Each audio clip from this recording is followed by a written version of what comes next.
up at night, yeah. Make all the demons quiet, yeah. We were built to thrive, yeah. I think that we've all had enough. What keeps you up at night, yeah.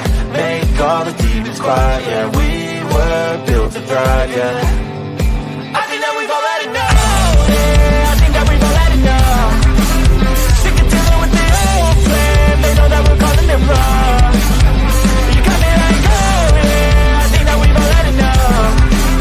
Sick of dealing with the old plan. They know that we're calling it wrong. Hey, it's too late to try to go contain it. A generation fueled by creation. We live lives on a small screen nation. We control the airwaves, no negotiation. I refuse to think we need saving. Something good will come from creation. And when we think that the world is too anxious, we'll adapt, evolve, survive, and save it. What keeps you up at night, yeah. Make all the demons quiet, yeah. We were built to thrive, yeah. I think that we've all had enough. What keeps you up at night, yeah. Make all the demons quiet, yeah. We were built to thrive, yeah. I think that we've all had enough. Yeah, I think that we've all had enough. Sick of dealing with the old plan. They know that we're calling it wrong. You got me like, oh yeah, I think that we've all had enough. Sick of dealing with the old plan. They know that we're calling it wrong. Hey, oh yeah, I think that we've all had enough. Sick of dealing with the old plan. They know that we're calling it wrong. You got me like, oh yeah, I think that we've all had enough. Sick of dealing with the old plan. They know that we're calling it wrong. Nobody is coming to save you. Get up. Be your own hero.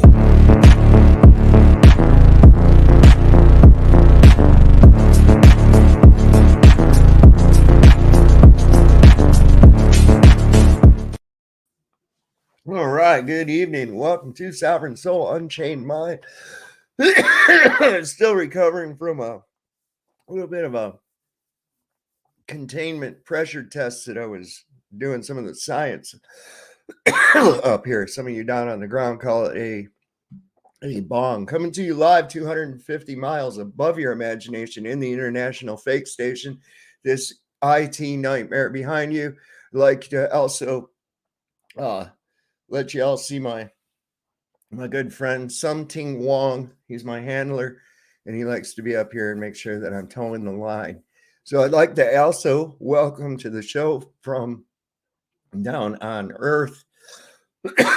Man, that was a big one. Jesus Christ. We got Burn the Corporate Fiction with us tonight.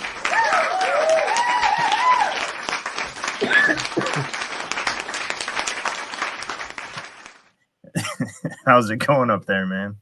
Oh man, really good. Isn't that right, my good friend? Something Wong. You need to fire your electrician. That's right. Yeah, well, shh, that's him. It's him back there. He said, "No, you don't fire me. I union. I am union. You don't fire me. You American. Fuck you. Oh yeah. You must read my book. Capitalism is dead. Your government is lying to you." Whoa, that's what happens. Oh my God, look at there. We got 37 people watching already. Look at all these people in here, all the good people. We got Push Button 62, got PayPal Me, Saddle Bums here, Tobin Schwing, Jehovah's lovely daughter Barbara is with us, Eric the Viking, Mr. Super Sidewinder, Angela Baby Carson. We got Chicago Cubby Bear, Saddle Palm. Who else? Oh, Sean Alkey. Keeping a visual up there in the high northwest area of Canada. And we got Tobin Schwing. Dirk Von Franz is hanging out with us tonight. And the Shaolin is with us. We saw him today earlier on Flatzoid's stream. I don't know. Do you watch Flatzoid's Perspective? Right? I have not seen it. No. He runs a pretty good show. He's out of South Africa. He was a cool dude. I've heard you make mention of him several times, that he had some good stuff. I just haven't gotten around to watching his channel yet. He usually comes on around 2 o'clock our time, Eastern. in the afternoon. Of course, that's in the evening for him over there. And the thing is, he only can go for like certain amounts of time because they have like these, I guess, scheduled power outages there. Yeah, So the rolling blackout thing for climate change or whatever. Yeah. Some kind of bullshit like that. Yeah, that's coming to a town near you soon. So I guess they sent something up to the moon. Am I hearing this correctly? Somebody said that they, but they didn't have no video of it at all. What happened? They said they couldn't release the video or some shit. I seen some guys on Facebook on one of the groups talk, and they're like, he's like, "Oh yeah, we went to the moon. Where's the footage?" Like, "Oh, don't worry, it's coming. A house wasn't built in a day. It's coming." It's like, yeah, they're computer generating it right now as we speak. Well, there's a delay. See, from up there at the moon back to the Earth. So it takes like, I guess, a day or something for it to get back. Yeah, that makes sense. Yeah, of course. There's Greg B joining us tonight. What's happening, Greg Braden? It's Batten, B-A-T-T. I am batting without the G. You're batting without the G? Yep. So you have not shown up in my feed since last week. Really? And you're subscribed. I checked my subscriptions, but I have been ghosted from you. So I have not shown up, or like, my favorite thing is just hanging out in the chat and like talking crap and stuff. Sure. But they've blocked me. So well, I had you got the bell. Do you have the bell? Do you have the bell lit up? The bell for all notifications? Yeah. Wow. Yeah. See, I get pushed down, to the bottom of feeds and shit like that. But that's why if you don't see something, look, I haven't been on the last 2 nights. That's too long. Back. Yeah, I know. Really, it seemed like it was a long, long time to me too. And so you got to just keep checking. I'm usually at the same time, unless like the other day when I talked to that woman from South Africa. I missed that. I don't even know what you're talking about. Yeah, see that took place at 12 o'clock Eastern time, just to accommodate their time zone. Okay. So she brought a very compelling argument.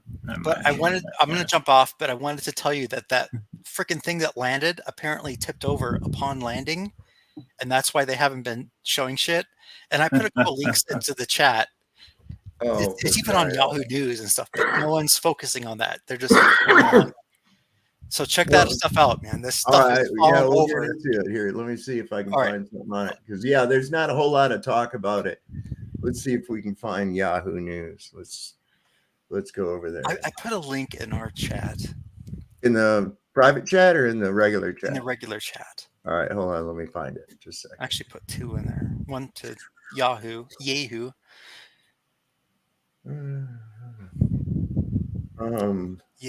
and then the other one was space.com, as if space has its own domain. I don't see any links from you at all coming up. Well, maybe I've been really blocked, so I don't know. I don't exist anymore. You shouldn't be. Let me double check on that real quick. But no, you showed up when you said you've been being I have the little wrench next to my name. I think that means I'm a moderator, but I don't really moderate. Yeah. See, I've had that too. Let me see. So let me go down here. No, right now, actually, there's only like 2 people blocked. And you're not one of them. So I don't know. But you say it's on space.com. That's all right. We can do that. Space.com and then Yahoo. Yahoo. What was the Yahoo one?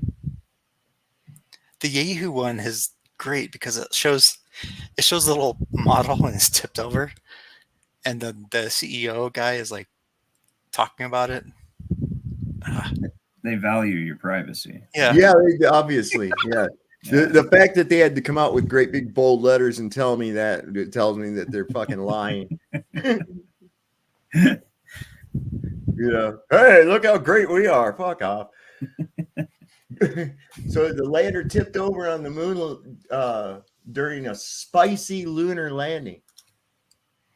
And I think that's part of it too, because we would start to get pretty fucking wise to it if you figure this. The very first time that they tried to go to the moon or anything, they did it flawlessly. Yeah. Right? And they tried to spice it up because it looked kind of suspicious with Apollo 13. But that in itself was a big psyop. And, so they got to have a mistake every so often. Because I've often said when you're watching the simulation that they're showing, do they ever have the simulation for, if it fucks up and explodes or has a sudden unscheduled disassembly, as they like to call it? We'll see. A disassembly. With this advance, like with the fact that the common person, just the average individual, has access to, advanced technology, they're probably, a little gun shy to put any kind of what they would pass off as footage out there, because they know that it's going to get torn apart immediately put through every filter and analysis imaginable. So it's just easier to be like, oh, it didn't record. It just, we had this mishap. We went though. We really went. But that's what I think's going on. There it is. The Odysseus moonlander didn't deploy camera during historic descent. How convenient. Mm-hmm. Yeah. That's because they know what are they going to show? CGI? You know what I mean? Footage of a desert with a filter on it or something, like we're going to pick apart whatever they show us. That looks good right there. Yeah, that looks real. That looks got some of the magic gold shit on there for it. Scroll down to where you see the I just put a link in there, and it's this Intuitive Machines CEO. He's sitting at a table, and it shows the tipped over lander. I don't think it's this article. I just posted it in the regular chat. All right, hang on. Let me go over to it real quick. But there's this one image that looks like a freaking toy that I could make. Yeah, I see it. He's trying to explain how it tipped over. It looks like, okay, here's what happened. See, what in the fuck is that? All right, hold up. Let's go to the thing he just sent. Oh, this one's actually from, I think it's through Yahoo, but it's BBC News. There he is. Yes, this one. Let's check out these images. This dude like showing it. There's the model right there we probably just watched, and we thought that was real and really in space. And there's Sonic the Hedgehog trying to save it from falling on the fucking lunar surface. Jesus Christ. So what did they say? The Odyssey moonlander is likely lying on its side with its head resting against a rock. U.S. spacecraft, which made history on Thursday by becoming the first ever privately built and operated robot to complete a soft lunar touchdown. Well, if it fucking fell over, it doesn't sound like it was a soft lunar touchdown. That's called a crash. Right? I'm surprised it fell over. Look how structurally sound it appears to be. Resting on that guy's head. Or resting on that rock. Like I would have to see, how is that thing supposed to lower itself down and maintain an upright, you know what I mean? Like where's all the thrust? Well, what is it thrusting against to begin with, right? How did it get itself right in the first place? Right. Yeah, right. Yeah. Another possibility is that Odysseus broke a leg as it came down. Certainly inertial measurement sensors indicated a body of the vehicle. Okay, so it's still got plenty of power. It's communicating with the controllers are trying to retrieve pictures from the robot. Steve Altimus, as soon as they get done rendering them, they'll have them ready. Steve Altimus, the CEO and co-founder of IM, which is, what was it, that company? Intuitive Machines, said it wasn't totally clear what had happened, but the data suggested the robot caught a foot on the surface and then fell because it still had some lateral motion at the moment of landing. Another possibility is that the Odysseus broke a leg as it came down. Certainly, inertial measurement sensors indicate the body of the vehicle to be in a horizontal pose. Keep scrolling. There's an amazing picture below. Not that it's below that, but still, I'm sure the content is gold. So it says here, let's see, whatever the reason for the unexpected landing configuration, radio antennas are still pointing at Earth. And solar cells continue to collect energy to charge the battery system. Fortuitously, all the scientific instruments that plan to take observations on the moon are on the side of the Odysseus facing up, which should allow them to do some work. The only payload on the wrong side of the lander pointing down at the lunar surface is a static art project.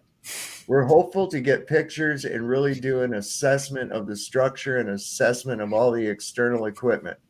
Well, how are they going to get that? It's pointing up. It's got a selfie stick. Well, it's a good thing it's still able to transmit data all the way down here to Earth, right? There, they took a picture some 10 kilometers above. What the fuck? That's the picture? Well, look how distorted everything is. Holy shit. The robot had been directed to a cratered terrain near the moon's south pole, and the IM team believes it got very close to the targeted site, perhaps then within 2 to 3 kilometers. What is that supposed to be, that picture? What is that? It says Odysseus took this photo on approach some 10 kilometers above the surface of the moon. If you click on the upper right, you can expand the picture. All right. So they're actually saying that's there you a go. photo? Or lower right. Yeah, that looks real. Yeah, for sure.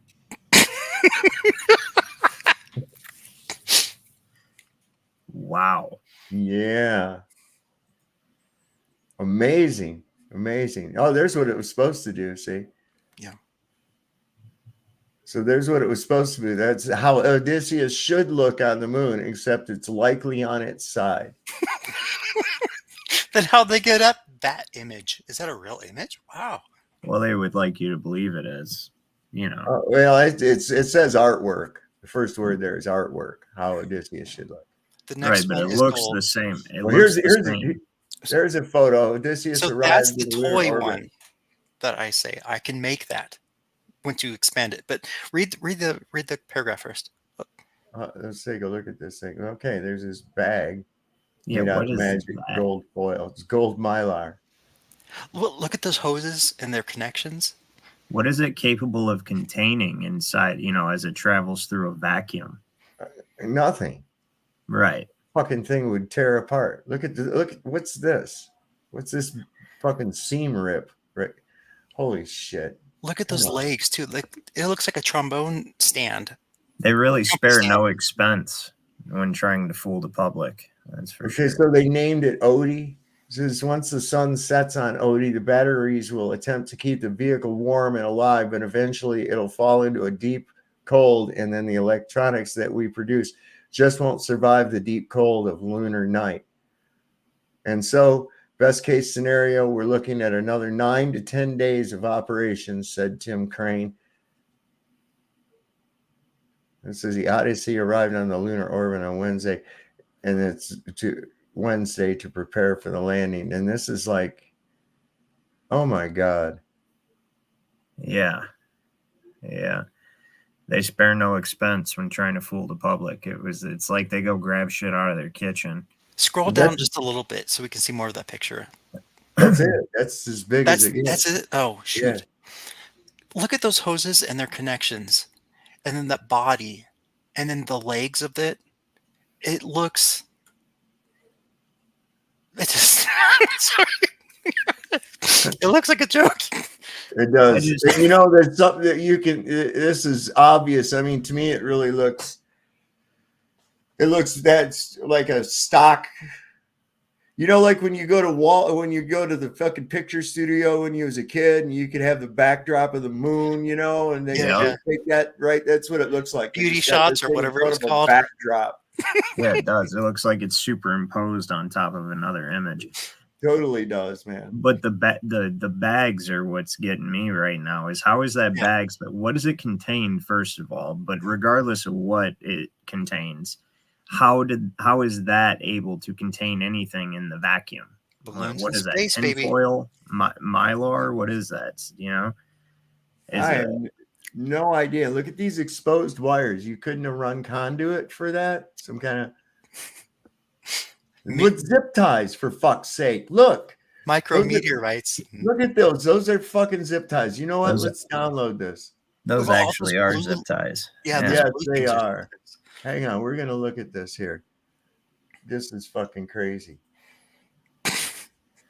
You never underestimate the power or the usefulness of a zip tie, man. I hope they release more pictures of this greatness. Oh, where did I do with it? They're not going to, because for this exact reason. Right here, they're going to release the bare minimum of any kind of pictures and just sell everybody on the hopium that it's real. Yeah. People will fill in the blanks with their mind, because the more pictures that they release, the more we're going to tear it apart. And that moon background, it looks like. Sorry. The higher chance, the higher odds of probability that they're going to. It's a WEPB file. I can't do it. Make a significant mistake. You know what I mean? Yeah, you can tell when you. Whoops. Look at those bubbles along that thing. These right here. Look at these. These are light blue zip ties. Yeah. Cut off at the head after the zip tie thing had been pulled off. That's all that is. Just plastic zip ties. This thing is like something you'd have filled up at the dollar store, for a birthday party or partially something. filled. Now, was this thing supposed to have traveled through the Van Allen radiation belt, or was it inside of some? Yes. So what are those zip ties made out of? Plastic. Gold foil. They can't be plastic. How'd they make it through that Van Allen radiation belt, man? Well, what's got me is, how do they handle any kind of heat up there? How is that? Look, if this thing obviously has some kind of gas in it, right? This gold thing. That's what I'm saying. Yeah. Now, what we're told is that the moon, the atmosphere on the moon, or the pressure on the moon, is 10 to the negative 11 torr. Mm-hmm. Okay. And here where we're at is 760 torr, 14.7 psi is 760 torr. That's 10 to the negative 11. All right. Have you ever seen what happens to any kind of balloon in a vacuum? We can't even get a vacuum to 10 to the negative 11 torr. Okay. Hey, Dave, I've taken my family to Disneyland, and we've gotten those balloons that has the Mickey ears. Yeah. Enclosed in a bigger balloon. And then we drove back to Colorado, so over a mile up in the air, and the thing is itty bitty. Oh, yeah. Compressed in. You went from Florida. It's just smaller. From Disneyland, not Disney World. Oh, okay, Disneyland. All right. But would have been worse if you'd gone from Florida. I know, but that thing lasted a long time. But it was itty bitty when we got to Colorado. Sure. It wasn't. Sure, it all compressed in. So, how does this thing keep its pressure? Well, it would have actually. It's probably made out of the same stuff as the hijackers' passports. The thing is, your ball actually getting smaller is because here's the thing about a balloon, right? It's not completely closed. It's not a true closed containment. Latex still has porosity. And this is why a balloon, even though it's tied up, sealed up tight, over a period of time will shrink down and start to get smaller. Porosity? Yeah. Like it's porous. It has a certain amount of porousness to it. Okay. Look at what Jerry, son of Mick, said in the comments. It's pretty funny. Who said? Jerry. Funny that you must use metal zip ties on fire cable for obvious fire durability, yet plastic ties for space travel is fine. Yeah. I know, right? It's shit like stuff that, surplus from Radio Shack or something when they went out of business. I mean, my God, if this is supposedly just wrapped in this silver foil or whatever the fuck, surely you could have done a better job fucking rapping that shit than that. It looks like, here, you guys, give some crackheads a bunch of fucking, here's $20 a piece if you can just put this all shit together, man. Look at those bubbles in the lower left. It's like a strip of those bubble pop things. This thing here? Let's see. You can't. Oh, I see it. I see it. Oh, this right here. It's like bubble wrap. It's like a cube. It looks like some kind of a cube with. You can't be spending too much money on fooling the public. Then black budget projects are expensive, man. You know what I mean? Yeah. I just wanted to show you that, guys. I'll pop off now. See ya in the chat. All right, later, Greg. See you, man. We got Joe Cool has joined the crew. What's happening, brother? That's good, gentlemen. Oh, we're actually doing a show on perspective tonight, but they just launched that thing, and we got to talking about, oh yeah, they don't have no video of it or anything, and now they're saying it's because it tipped over. You know, kicking that old can down the road all the time. You know, kicking that can on there. Dude, I've been kicking that can down the road since I was a little kid, man. I've been watching it. I wasn't too enthusiastic about the pictures that they were going to get anyway. I didn't have high expectations. I'm still looking forward to see what they get, though. Yeah. Well, we'll see what they make. Yeah, they're going to make something. Dude, I know you are not a flat earther. All that shit I hear you talk over there on your channel, no chance you're a flat earther, bro. Oh, man. For me, I keep it simple, man. That's what really, really brought me to it. There's no curvature, for starters. And you can't have a gas pressure system without containment. Those two things are just physical. Nobody can show evidence of curvature anywhere. No matter what, no matter how far away something is if you have a powerful enough optical device, you can pull it back into view. There's no we see too far. I don't know what within the limits of opacity of the medium. One of the things is I hear a lot of times from Globers, they say, "Oh, so how come I can't see? How come I can't see the fucking Eiffel Tower from New York?" And it's like, okay, so let's take a look at a bunch of factors. How tall is the Eiffel Tower in the first place? Over what distance? Now, what happens to things is they move further away from you. They, of course, become smaller, right? So things in the foreground can actually dwarf, small things in the foreground can dwarf other things that you're trying to zoom in on because of what's called foreshortening.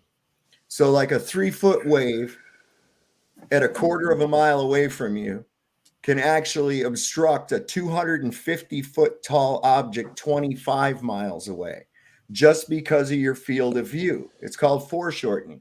I've got a great picture to demonstrate foreshortening with. Let me pull this up real quick. Okay. I gotta stop that screen. I have to present this screen here. Okay. All right. So we all know that rose is not gigantic, right? The rose is the normal size of a rose, but it seems like it's gigantic in this photograph. And that's because she's holding it very close to you, right? So it's the same thing as like when I've shown before, my thumb will not cover my face. You can see that because comparatively, they are much different sizes. Here's my thumb. This is my face, right? They're comparatively different sizes. But due to perspective, I can actually cover my entire face. You guys can stop looking at the picture and look at my camera up here. See how I've done that? And that's called foreshortening. So we know that this rose is not as big as this woman's head, right? We know that this. Go ahead. I thought you were done. Go ahead. We know that this doesn't apply, though, to what he is talking about. Because the first thing one of you guys said, you said, Saab, when things go far away, they get Right. smaller. We Right. know that. All right. And we know that if we take pictures of the sun continuously, like time lapse, as it supposedly goes away, it doesn't get smaller. So we know it's not going away. Actually, we have to take into account another factor that comes into play. And this is what's called atmospheric lensing. Okay. So one of the other reasons that you have limited distance laterally is because you are standing at the highest concentration of all the shit. You are standing at the concentration of all the gases, all the dust, all the water vapor, because of course it's coming from the earth. So you're looking through a soup, basically. So, of this. if I could interrupt, not as apparent at short distances, but over long distances. This is why things in the distance start to not only not be able to be seen, but they start getting hazy looking. And why is it everything else I've ever seen when it goes away at a distance shrinks? Airplane, boats, everything else gets smaller, except the sun and the moon. They must be really far away. All right. So what do the sun and the moon have in common? They're in outer space. No, floating around. They're not in space. What they have in common is there's light emitting from them, right? All right. So what happens? Yes. But go ahead. All right. There's not light coming out of the sun? You don't think there's light coming out of the sun? There's no light emitting from the moon. It's just reflection. Well, even if it were reflecting, Joe, even if it were reflecting as you believe, it's still emitting light from the moon, right? Because the sun is obviously not in view. All right. It's just the word so both objects are emitting light, correct? Well, I'll take your definition. Yeah. All right. So what happens to light when you look through a moisture medium? Same shit. If I take my flashlight and go, it gets smaller too. Flashlights, spotlights, they all get smaller. All right. So wait. If I shine a light at you, a flashlight, yes, from 5 yards away, it doesn't look like something this big. If I'm shining that right at you, you can't really tell how big the fucking thing is because all you see is light.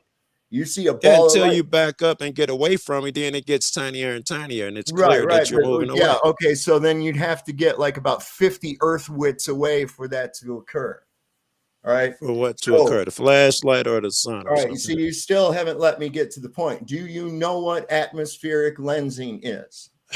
But you're a 50-minute definition. I'm not really interested. Hold on. Do you or do you not? It's a simple yes or no question, man.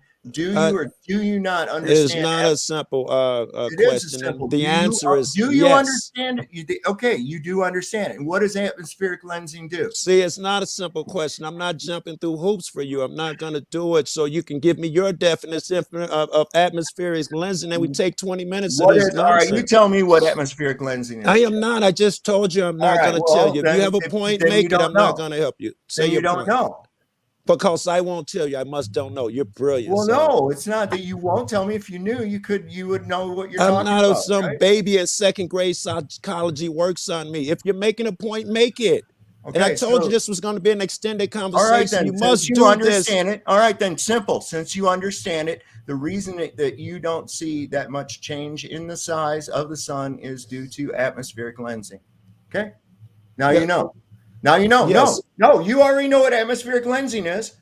I wasn't about to talk about atmospheric lensing. I was about to go on with something else, which is it's funny how atmospheric lensing only affects, again, the sun and the moon. Everything else it doesn't just affect that at all. Atmospheric lensing doesn't affect a large ship. No, it doesn't just affect that at all. I wasn't because it was a fucking straw man, Joe. Well, I'll cut you off next time. It was a straw man. I'm not going to let you. It's only fair, right? I'm not going to let you blow straw man around. Well, great. We'll both do it in a conversation. Here's a simple thing, though. All that aside, like I said, I keep it simple without the atmospheric lensing and all that stuff. There's no curve, right? So from Warren Dunes all the way across Lake Michigan, you can see the Chicago skyline. on a clear day. That's over 50 miles. No, you across the cannot. lake. Yes. No. Yeah, you literally hear That picture you're talking about has literally been debunked. It was more like 30 miles, and you do you know go what they say pull it up the is? Chicago skyline picture. Yes, I'll show Do you know what do they say it is? They try to tell you it's a mirage. No, that's not what they said it is. Okay, No, I that's got the not a article mirage. right here. I'm gonna send it right now to my dad. Yeah, you're talking about the well, I don't know what that particular article says. Somebody probably was perhaps mistaken and said it was mirage. ABC Listen, 57. all right, here's what it is. All right, it's ABC ABC. 57.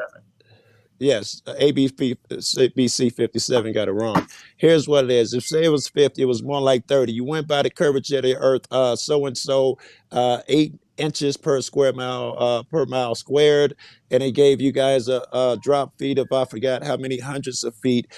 Truth is it was 30 miles away. They retook the same exact photo and measured it, and the drop would have covered up the bottom floors, and you'd have saw the There's top literally floors. a map with the distance in this article that he's about to pull up. All right, it's like two physical locations. I got this one, and I got the one you just sent. So here we go. Yeah. I'm sure that you've seen this picture before. The Chicago skyline being seen from 60 miles away. Mainstream media told everybody that this was nothing but a superior mirage. So yeah, I said, I better study mirages a little bit. And I did last night. You're not going to believe what I found. Let's get the basics down. There's an inferior mirage, which mirages things down, the virtual image down. And then there's a superior mirage, which mirages things up, but reflects it. This is due to cold air stacking onto warm air and vice versa. Give you some examples. Superior mirage, another superior mirage. And if you're a critical thinker, you're already thinking, how is this a superior mirage if this is a superior mirage, if it reflects the image upside down? They're actually saying that this is a Fata Morgana mirage. You can read here about them. Here's mirage, another example. And now you're thinking, okay, like, makes a little more sense, but why would it be directly connected to the skyline? If it wasn't the skyline, it would be up. Like, I don't know, still problems, but what if I told you that this type of mirage isn't happening either, though? I messed with the contrast, the brightness, and other things, and I'm seeing the skyline again, guys. I'm wondering if this isn't the skyline here, and this is just a wind line that came through and caused the ripples in the water. I did the same thing for the other picture. Do this yourself. And is that the skyline actually right there? Right behind the boat going across? And this is again another wind line creating an optical illusion? I'd say yes. So guys, don't get misled when you're looking into superior mirages. This doesn't happen. Ever. You think that the bottom of this boat was perfectly just gonna be refracted into the sky, not connected, like dude, seriously, guys, you just magic, huh? They think you're so stupid. Seriously. They're saying that this is a superior mirage. The sun backlighting the Chicago skyline, there's like they think you're this dumb. Really? Wow. And I'm not going to move on today, but there's a specific heliosexual going around on lives saying that inferior mirages are the curvature of the earth. No. Inferior mirages are the most common mirage that we'll see over the ocean. There's no curvature to the earth. Look how obvious this is, though. Look at this Fata Morgana mirage. Oh, it's just a wind line. They tried to get away with this one, too. They tried to tell you this one was, too. This is a wind line coming through. This is water. This is reality. If you want more content like this, follow me. And check out my link tree. Be a fool to follow that boy, Ron. He took an argument. Actual article. I'll tell you what, Joe. I'll tell you what. That moron has destroyed every one of your Globers. Every fucking one of them. He has destroyed. I couldn't believe that for a second. I guarantee if you pull one up, we'll have different opinions. But I just sent you something, Sav. You know what? Mine. I saw it. I'm going to play Ryan's hit. Can you? Oh, it's not a play. You just look at it. You can just fast forward it to like 4 minutes or something, 4.5 minutes or something. Here's the thing, Ryan. But yeah, he took a poor argument. All the arguments the flat earthers use, I could make a video about it and talk about how bad it was too.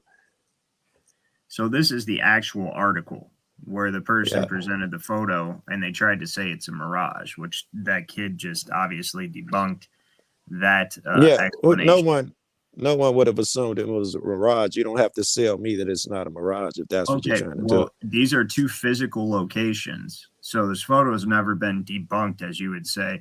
These are two physical locations. This is Chicago and this is Warren Dunes. And you can actually verify the distance between the two locations from where the photograph was taken. And it's over 50 miles. That should be impossible. Let's do it. So with the what? Check. We can debunk the video. It won't take long. Sav has it in the backstage right now. Yeah, it's a Simon Dan video, guys. There is the biggest honesty guy I've ever seen in my life. Good old Simon Dan. You really take that guy serious, Joe? I don't even know the guy. Really? I know everybody here. Put a 1 in the chat if you've ever heard of Simon Dan. Oh, that's the wrong place. Hold on, I gotta go here. There we go. Well, where the fuck did it go? I know I just watched the goddamn thing. It should be in my watch history. Maybe if what the hell? My watch history only goes back to February 8th. Are you fucking kidding me? All right, wait a second. We're gonna have to want to resend it. No, I have it on my phone. I'm trying to get it on the goddamn computer. And it's, I don't know why I don't have any watch history. Oh, I know why. Hold on.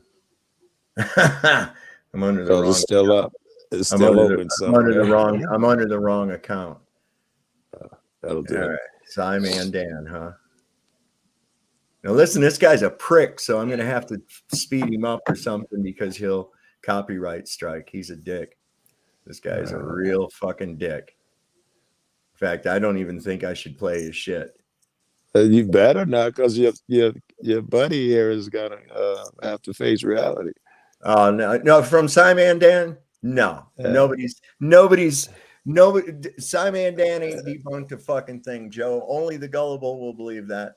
What's funny is how globe people who believe in the globe, right? Who actually believe these cartoon, there's a couple things. Flat Earth is observable reality, right? If you weren't indoctrinated from a young age to believe you're on a spinning water ball in the vast expanse of nothingness that's ever expanding, right? If you weren't indoctrinated to believe that there's nothing about observable reality or your daily life that would ever lead you to that conclusion. Secondly, I disagree with that clearly. You can observe the sun and the moon. You haven't explained to me. Are you on the sun or the moon? Hold on. Are you just cutting me off? No. Every time I talk, it is not your cue to cut me off. He thinks he's got one. Let him go. He thinks he's got one. Go ahead. Yes. You've never explained to me. What should I call you? What should I call you? Burn. Call me Ryan. Burn. All right. I'm cool with Burn. All right. You haven't explained to me why the sun and the moon don't get smaller when they go away. As you know, because we're talking about observable facts, why they don't. You know it's not because of some mist or some weird stuff. If you put a time lapse on them, they should get smaller like everything else. And they don't. Are you really that dumb? You could observe. You see what the flat earther, you want to talk about globers, you cats really love the insults. And then when someone insults you back, you play victim. You just said, through some kind of mist or some shit. You don't think there's moisture in the air? No. I am not going to let you go. There's no moisture in the air. There's no dust in the air. There's nothing when you like feel that, like right? it. It's all calling just me a name and right? then deflecting to what you want to talk about. No, I'm not interested in doing that. Well, I mean, come on. Don't say, you straw man shit by saying dumb shit like that, man. And you can't help yourself but interrupt because you're a child. Thing in the air. There is. It's provable. It's demonstrable. We know this. They have a fucking visibility index in your That's weather why I was forecast talking to every you, day, Bern, right? because you're not going to say crazy stuff. That's exactly the answer, though. That's what he said is actually the case. I love the way here. How about you give one without him giving it first? Please explain to me where meteor showers and meteorites come from. Joe, we're talking about. See what I'm saying? No, I'm Joe, talking to you, Joe. Bern. Stick You to see what the I'm earth. saying? Hold on. How do you know? We're talking about Earth. We're not talking about the sky. We're talking about Earth. But my question to you is, how do you know what they are? How do you even know that there's a meteor, or what you see is a meteor? Have you actually seen one? Have you actually? I see them. I see them. You've They got tested, video of them. Well, And people have went to where they're falling. There's a really good one in Russia, right? And it caused all the windows and shit to blow out. It got caught on the car cams and shit. There's nothing there. Nothing was ever found. That's what I'm trying to say. It exploded in the air. The Tunguska, the Tunguska explosion. It exploded in the air. Nobody knows what the fuck it was. So let me ask you. You really think the Tunguska explosion was caught on car video cam? So you asked a couple I am not talking about Tunguska fucking explosion. I'm talking about modern day shit. They have meteors and people see them. Where is it? Where is it? You asked a couple questions, right? Let me ask you a question. Go ahead. Can you have a gas pressure system? Can you have a fluid pressure system without containment? Yes. Where? Yeah. How can you do that? Well, if gas is heavy. Heavy? Only in volume is gas. I get one line here. I love it, right? I'm a guest. I get one sentence and then I get interrupted every time. No, you go. I just need your permission to speak. All right, gas is heavy. Gas is heavy. How is gas heavy? The answer to your question is, how can I prove it? Right here, because we know that air is down here where close to the earth, and then it gets thinner as it goes up. We know that. So we know that you can have the shit's gonna be, the pressure's gonna be higher down at the bottom if there's gravity, and as it get higher, it dissipates. There is no quick explosive whatever you call it, and it dissipates to the point where when you get out of space, it's still there. There's still fucking air molecules in space. Of pressure, it's just equalization. That's all it is. Okay, so what is space is a vacuum, right? That's what you. It's not really. It's not really a vacuum. There are air molecules. Right. It's just so thin up in there. Joe, they're very far apart. Joe, let me back you up. Hold on. You said air has weight. How much does air weigh? I don't know, but it's something minuscule. Yeah. Well, the only time air or any gas can have a weight is if it's contained in a volume. Okay. So yes, because gas molecules are not bonded to one another. You understand? And so they travel in all directions.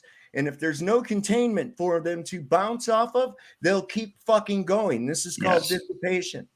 Okay. Yeah, the air dissipates. You cannot have any gas pressure whatsoever without containment.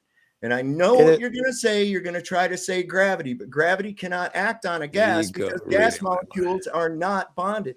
They travel in all directions. They give a fuck not about your theoretical gravity. Gravity cannot act upon gas. So what is gravity? No, what is gravity? What is gravity? What is gravity? Yeah, what's gravity? Gravity is like if you picture a magnet with a force, an invisible. Wait, let me finish before you say no. With an invisible force that pulls. That's gravity. Gravity would be another force, invisible force that pulls. Okay, what is that force though? What is pulling? What do you mean? What is that force? I'm not sure I understand what you mean. What is magnetism? So we all watch. How do I explain magnetism to you? You've seen the effects. You know what it is. No, it is not. It is gravity. Okay, so what is gravity? What is the force? How do I explain magnetism to you? You know what that is. So I'm asking you, is it magnetism? Thing attracted to another. Yeah, Gravity is one thing attracted to another. We know what We know- magnetism yeah. is. But We why know do- what causes it, and we can modulate it, Joe. Modulate gravity. Yeah, what It's is simple. gravity? You can modulate gravity. All you got to do is shoot something up. The higher it get, the less No. effect that gravity has on it. That's how you have No. satellites. No. Now, The let me ask independent you variable guys a is- Hold on, question. wait. The independent variable is gravity. How did you determine that gravity was responsible for the effect that you saw? I'll do it right now. I'll do it Well, now. how do you know that it's gravity that's doing it? What is your Yeah. indication that it is gravity that is the cause of the effect that you're witnessing?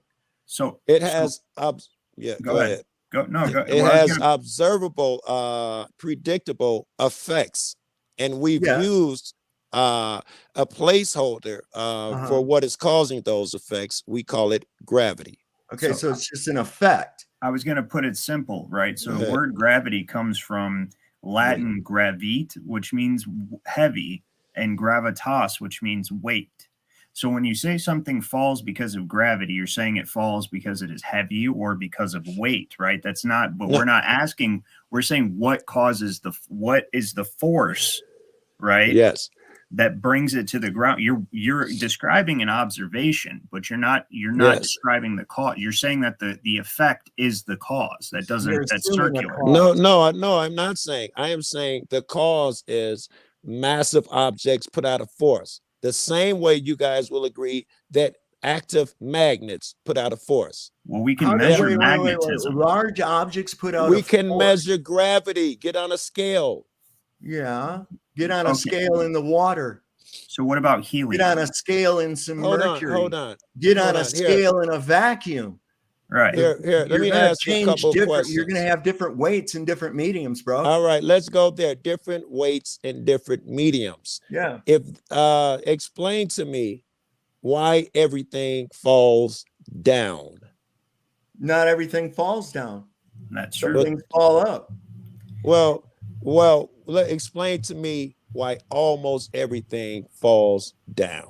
Well, now Heavier than air objects will fall because the medium cannot support them. exactly. The medium cannot support them. What if the air pressure is the same above and the same below? A marble will still Wait, fall Joe, is down. the marble heavier than the medium that it's What displacing? what my dad is trying to explain is this, right? So an anvil, right, will fall Yes. through the air, right? Will it fall through water? Will it sink through water in water, right? No. I think you're missing. No, hold on. Why does it fall in a predictable direction? It doesn't fall north ever. Well, why would it? If the Why air would it? pressure, the water pressure is the same, or the water density is the same above and below it, it should fly out in any direction. No. You know No. which What direction he's it's saying going is down. it's density The and water buoyancy. is denser than the I am air. saying so if it's the gonna water remain is- below it. So Yes. if All the Why- anvil or the object was the same or less dense, the same density or Yes. less dense than the medium it's Yes. in, it will Yes. either stay or go upward, right? It's density and buoyancy. Now an anvil will fall through the air. An anvil will sink in water. What will an anvil do on liquid mercury? It'll float. Why will It'll- an anvil? You guys haven't explained to me, why do they always fall south? South. They don't fall south. They go down. Yeah, they South fall- isn't yeah, they down. fall Yes. down. Why is down? Why don't they fall upward? It's just this random. Well, There must be a it's real simple. force that there must be a force that determines the direction of these things we call buoyancy and density. They So- always seem to go Why? down. Why doesn't Okay, that Why all right. is that? All right, Why you doesn't want that an force answer? act It's on real helium? simple. It's a real simple answer. Why doesn't magnetism work on a rock? Do you want an That's- answer to what? your first question or not? I was Man. answering, your kid was still Well, talking. Okay, so which Go is ahead. denser, the ground or the air? The ground is denser. Right. So if something is denser than the air, why would it go up if it's seeking relative density? Everything is seeking equilibrium. That's all. Yeah, Everything equilibrium wants to be equal. is always south because No, it's gravity not has south. Why are determined you it. bringing cardinal directions into But this? it's Because It you has nothing don't. to do When with I that. say down, you guys seem to But hit a brick equilibrium. wall. Like Down it's is down, of up is course it up. goes down. To Don't tell answer- me of course it goes down. Why are Why you does going it go down down? south? What he's trying to explain is this: is it seeks equilibrium with an equal density to what it has, right? So, like something that is as dense as the ground finds its equilibrium on the ground. Now, in the same vein, in the same vein, right? Helium is less dense than the air that's down towards the ground, right? So, what happens to a helium balloon or helium in general? It travels upwards, seeking its relative density. It's seeking equilibrium. That's all we have all objects are seeking equilibrium. Well, you notice how they all seek their equilibrium. And the force that they're stop it. It's not your turn to talk. You go. I was going to say, it's a good example. Have you ever seen a party balloon that a helium balloon after a few days after a party, it starts to come down and it's like just kind of floating midair somewhere in the house, just floating midair. Same thing with a helium balloon that like a weather balloon. They'll go up to a certain height and then they can't go any higher. And the reason being is because it's found equilibrium. Okay. It's not going to go up. It's not going to go down. It's going to stay right there. Okay. If it gets to where what it's displacing weighs less than itself, then it's going to start to drop. Okay. Just like in the water, in any medium, everything is subject to that. The condition is set. Here it is. The ground is dense. The air is not. Above us is not. Below us is. Yes. You still haven't explained why density goes down. I have. Because that's where it is. Man. No, it can't be because that's just how it is. So well, no, that's where is the ground up in the fucking sky, Joe? But what you're saying is that something falls because of gravity, yet you cannot explain what the force of gravity is. All you can say is it's what causes things to come downward. That's the effect. When something falls, you're saying it's gravity. You could say it's flubbity-doo. And you'd be saying the same thing. I don't care what you call it. Yes, I don't care what you call it. But we know that there is an effect that causes things to go down. We know that. Yes, we do. And when we manipulate that independent variable of the medium, we have changed the rate of fall, thereby proving it is density and buoyancy. How did you prove it? How did you because prove that fall it was will always be how did you determine that it was Nothing gravity, falls up. Joe? You were unable to actually modulate or isolate the independent variable of gravity. How was that ever done? I explained that one to you too, but No, that would you be at never the have. point.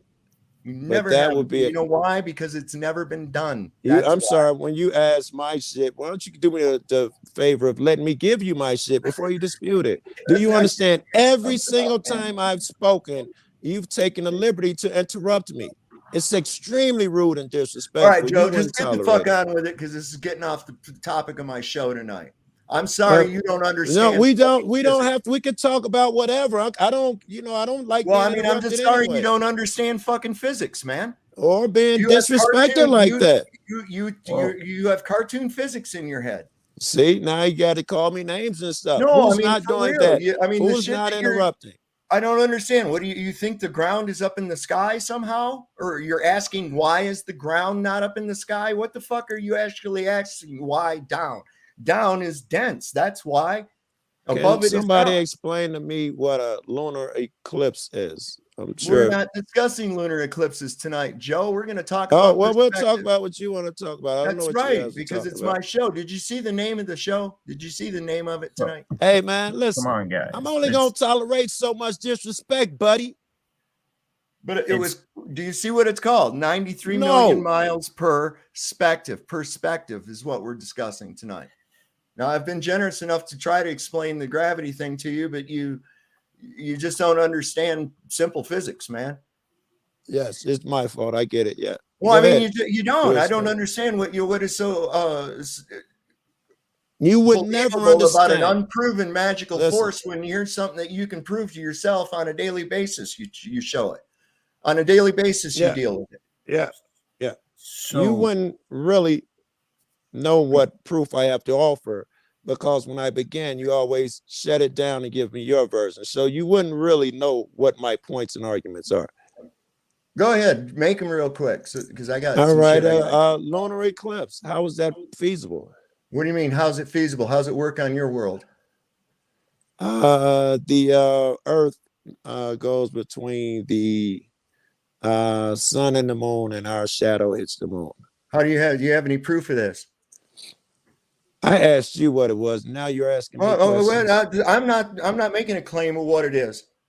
I wasn't making a claim. I asked the question. What is an eclipse? I know. Can I someone just tell asked me you what you thought it was.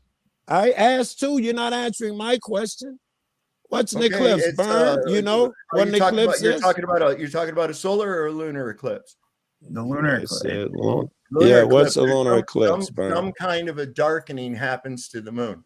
Theoretically, what I think, because I study occultism and have for years, and I do believe that but this of course can't be proven the same way that the heliocentric theory of the eclipse, or what they claim the eclipse is, cannot be proven. But that, like Meta the Magi said, that the Ketu, there are dark bodies, if you will, that are circling us as well. They call them dark bodies. They're not in the visible spectrum, and it passes between us and the moon.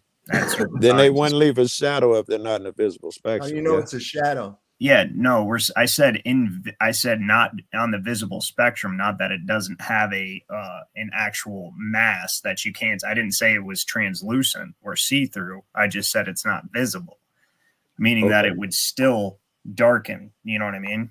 That's just my theory on it, and that's a lot of people's theory on it, right? Especially astrologers for thousands of years, back before the heliocentrism was ever even thought of.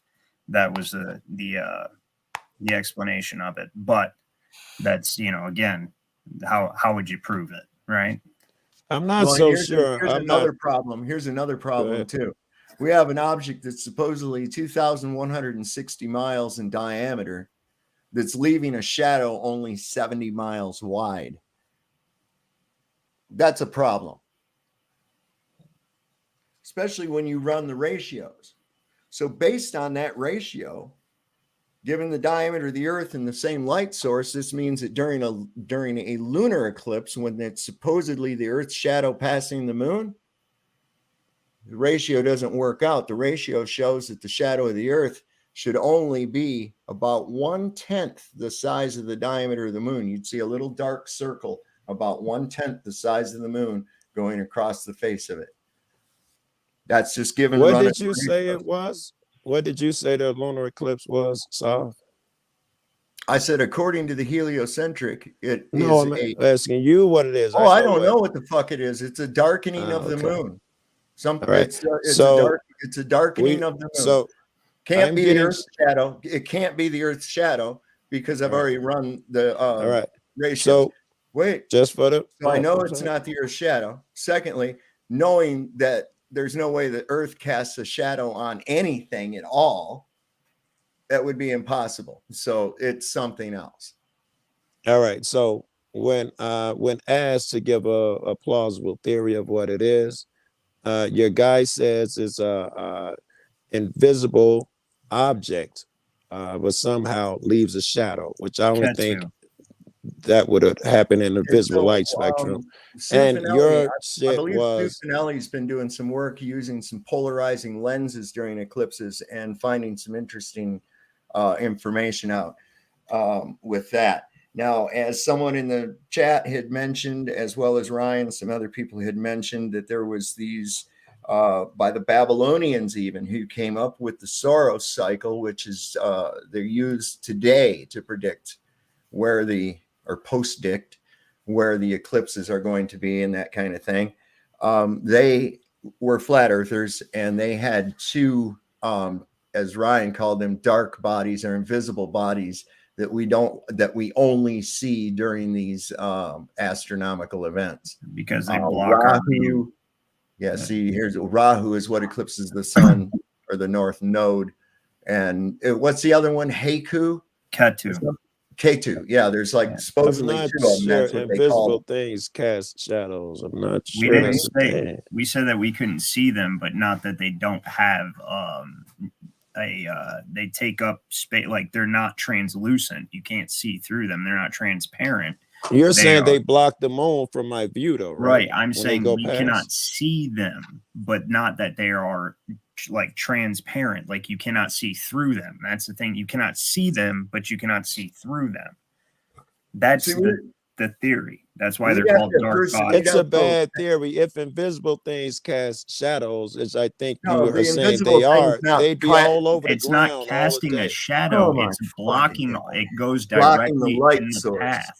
Yeah, It's so that blocking the light it's coming source. between our That's vision. called a shadow, Sav. Blocking the Yeah, light yeah. source The is called a shadow's shadow. what casts.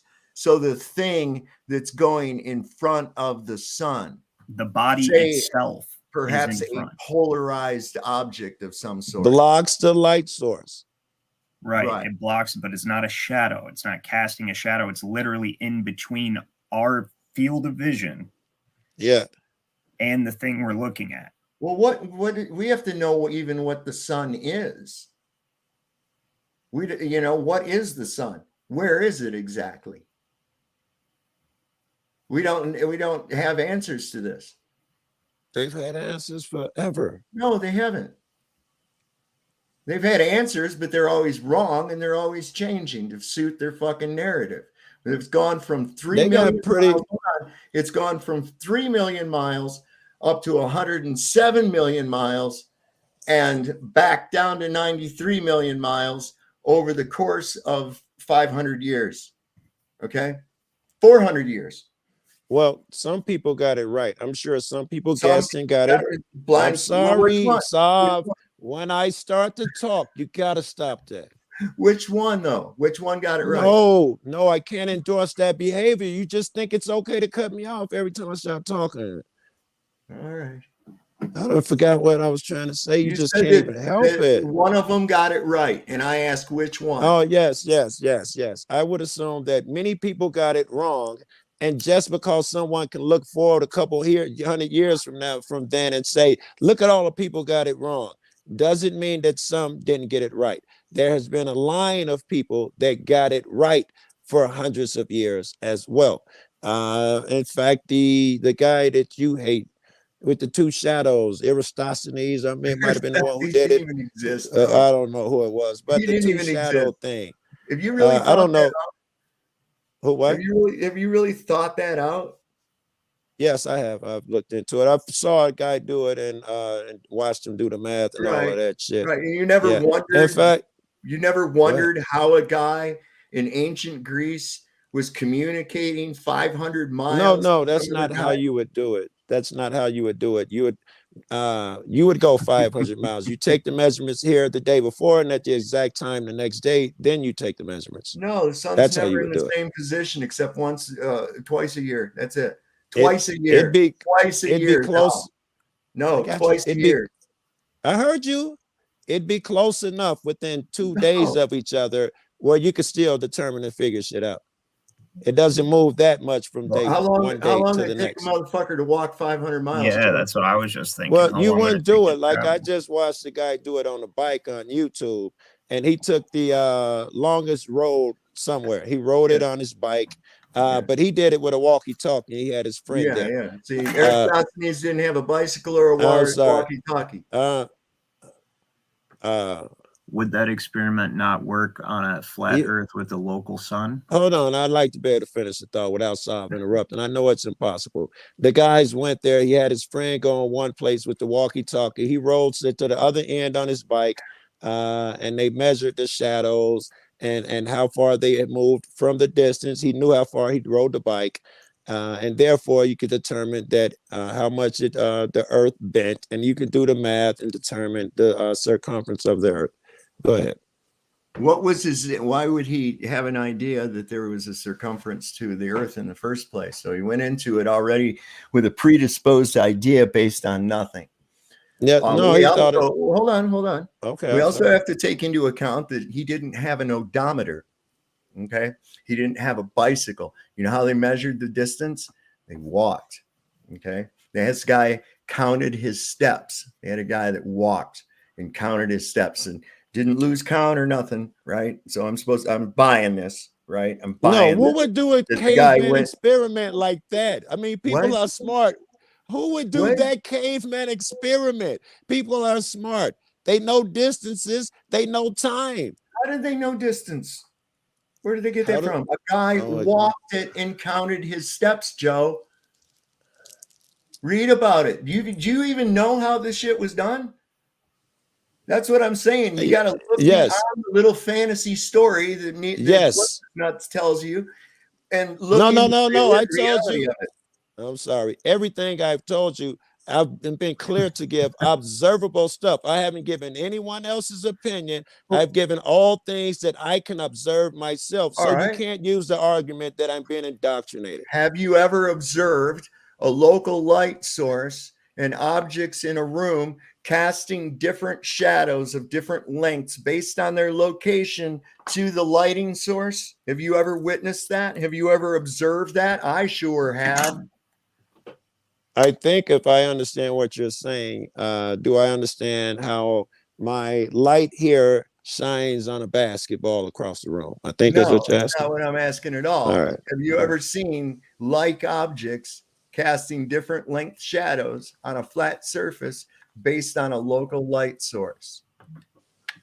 I guess depend on the width of the light source. For The instance, lights in the ceiling. I don't know if that'd be appropriate. You need a much. It's a phenomenon. It's a phenomenon that I'm sure that everyone, just based on what I just described, has seen and witnessed an observation It wouldn't work of though, different length shadows on a flat surface with a local light source. It wouldn't work with what we're talking about though, Sure it because would. it wouldn't Sure work it with would. the stuff. How did he get the distance to the sun? Where did he get these parallel sun rays from?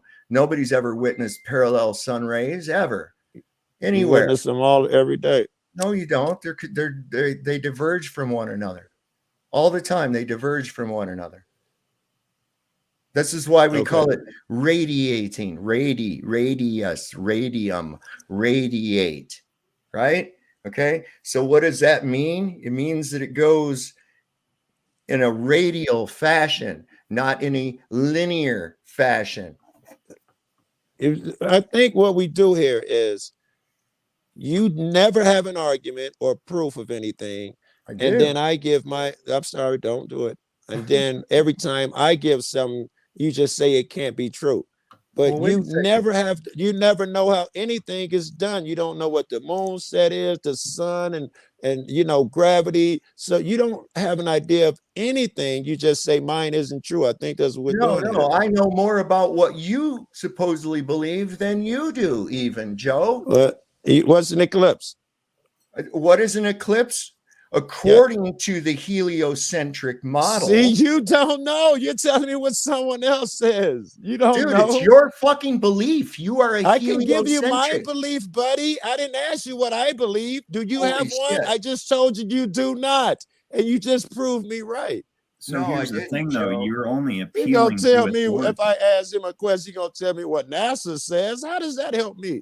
I can go get NASA to say myself. So you just got your own made up idea of what a fucking eclipse is? Or you go by what the mainstream explanation and I said, you don't have one, and you haven't proven me right yet. You haven't What proven is your theory? Wait a second. You haven't proven your case at all.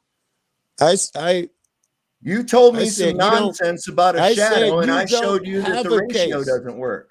Again, I give you my theories. You have none. I do. What's an eclipse? What is an eclipse? An eclipse is where the sun or the moon is blocked out by some object in the sky that may or may not be at times the moon. Do you know what that object is? What? No. I'm asking you for your theory. No, I don't. Okay.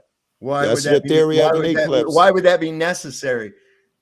Well, for you to have a strong theory, it is not a strong theory to say what is an eclipse. It may be something blocking something in the sky. It's a weak theory. I'm going to put forth a scenario to you, and you tell me if this is logical. because remember, Yeah. you think logically, okay? Mhm. So one day, and then I'm borrowing this from Jaron or what's it, one Okay. of those guys. Okay, this is pretty good. Okay, so one day I'm going through some shit and I find some adoption papers. And I Yeah. find out that I was adopted. Yeah. Okay. And I see the paper there that's signed by the court and everything like that, showing that I'm adopted. Yeah. And I'm like, holy crap. Wow. So I come to you and I say, hey, man, look, I'm adopted, man.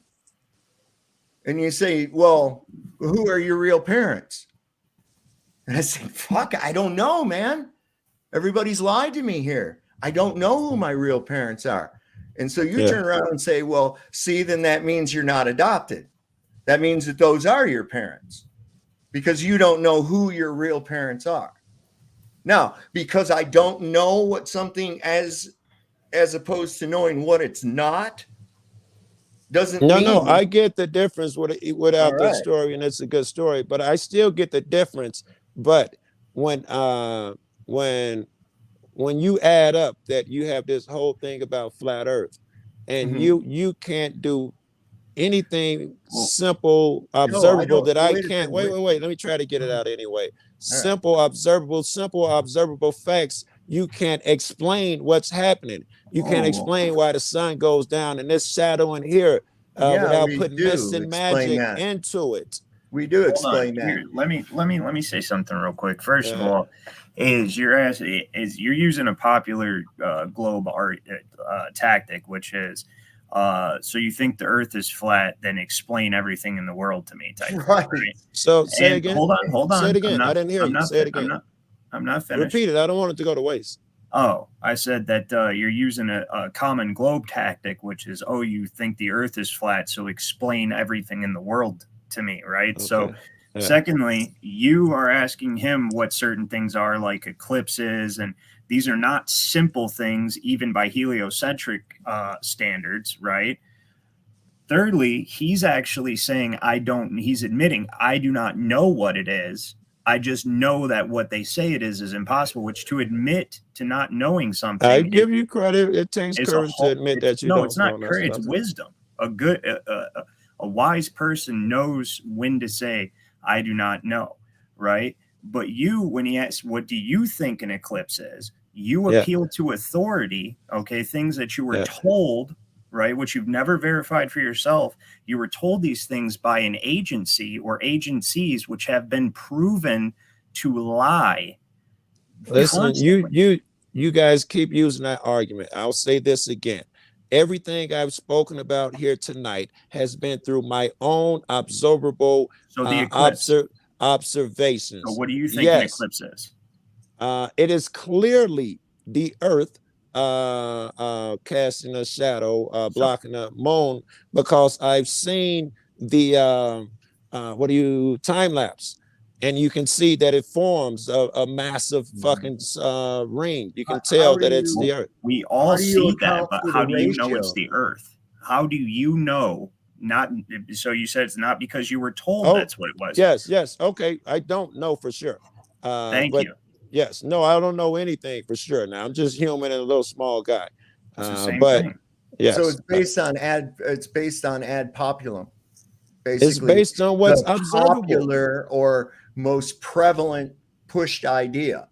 You Well, see, I don't know if because it's a fact, it's how, pushed harder. It wait, should be how pushed do you know harder. it's a fact though? Well, it's pretty obvious, bro. No, it's All of not these obvious. things, the sun going down is obvious. I've been No, seeing it it's go down not, for Joe. 56 years, and it Okay, stays the same size as it goes okay, across the sky. cool, And not cool. just when it goes down and it's supposed to hit all this Yeah, lens effects, even when right. it floats across. You're just gonna talk across me like I'm that. Just waiting gonna for do you to that. get done so I can get my show back No, on. you're not waiting.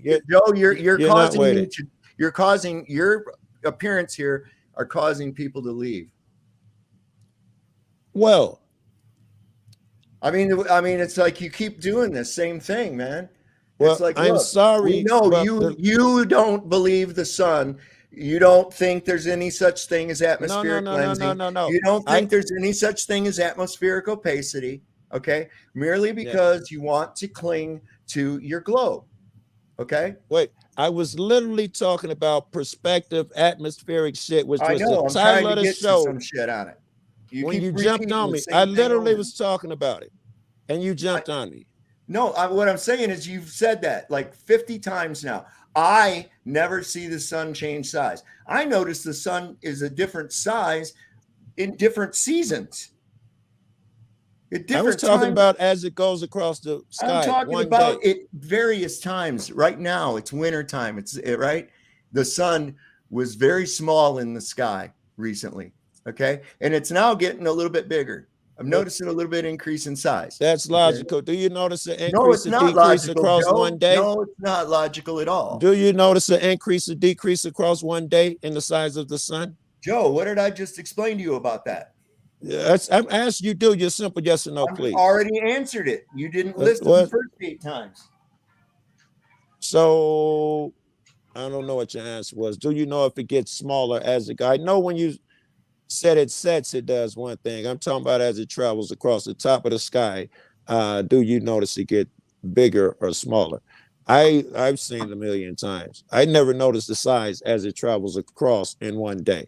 In fact, I've seen time lapse of it. I've got it. I took a picture of the sunrise, the sunset 2 days ago. I could send it to you. How did you account for atmospheric lensing? How did I didn't have to account for it. Why? Because it was a time lapse doesn't photo. matter. Time doesn't have anything to do with atmospheric lensing, Joe. And it's a time lapse photo, and I left it open long enough where it traveled high from the sky down low. Okay. And that would have meant that your atmospheric lensing would have been the same from top to bottom. So I didn't have to take it into effect. No, it wouldn't, Joe. Where am I looking through the shortest amount of water? Across the swimming pool while under it, or up to the surface? Of course, in the linear direction, I'm seeing through more of it, aren't I? Right. And so as your perspective changes, you're looking through a thicker and thicker and thicker and thicker opaque layer of the atmos. So that means when it's up high, it's one size, and when it's down low, it's a different size. Okay, it means exactly what I just fucking said it means. Can you answer the question? That person, that means that a yes? I'm only responsible for what I say, not for what you don't understand. Is that a yes? I asked you a simple question. Does that mean that because one is looking at it on a horizontal and you're looking through more shit, when it's higher, will it be a different size to your eyes? Is that logical? No, because if it's right over you, it's closer to you and you're looking through less medium. Okay, so now on with the video. You'll like this. It's on perspective. And then it hit me. What's wrong with this picture? What I want to point out here, and this is what fools a lot of fucking people. This is what fools a lot of people, and people like McToon and the rest of these clowns. This is what they do. They try to show two-dimensional orthographic geometry, when in reality, we're viewing things from a 3D first-person perspective. And this is going to explain this.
I don't have any sound if he's talking.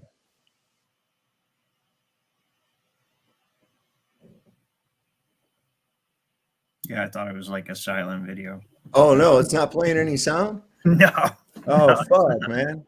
Hang on, I don't know what's going on here. Hang on a second. Let me try it again. Fuck, I was man. trying to read my ass off, yo. So was I. I was reading everything. Oh, you know what? You know what? It's because I muted my mic. I forgot if I'm playing a video through this player. Let me back up. If I'm playing a video through this player and I mute my mic, because I was going to take a bong rip, but I'll just turn around or something. It mutes my fucking video. My bad. We pride ourselves on our amateurness here. So let me pull this up again. God damn. All right. And then it hit me. What's wrong with this picture?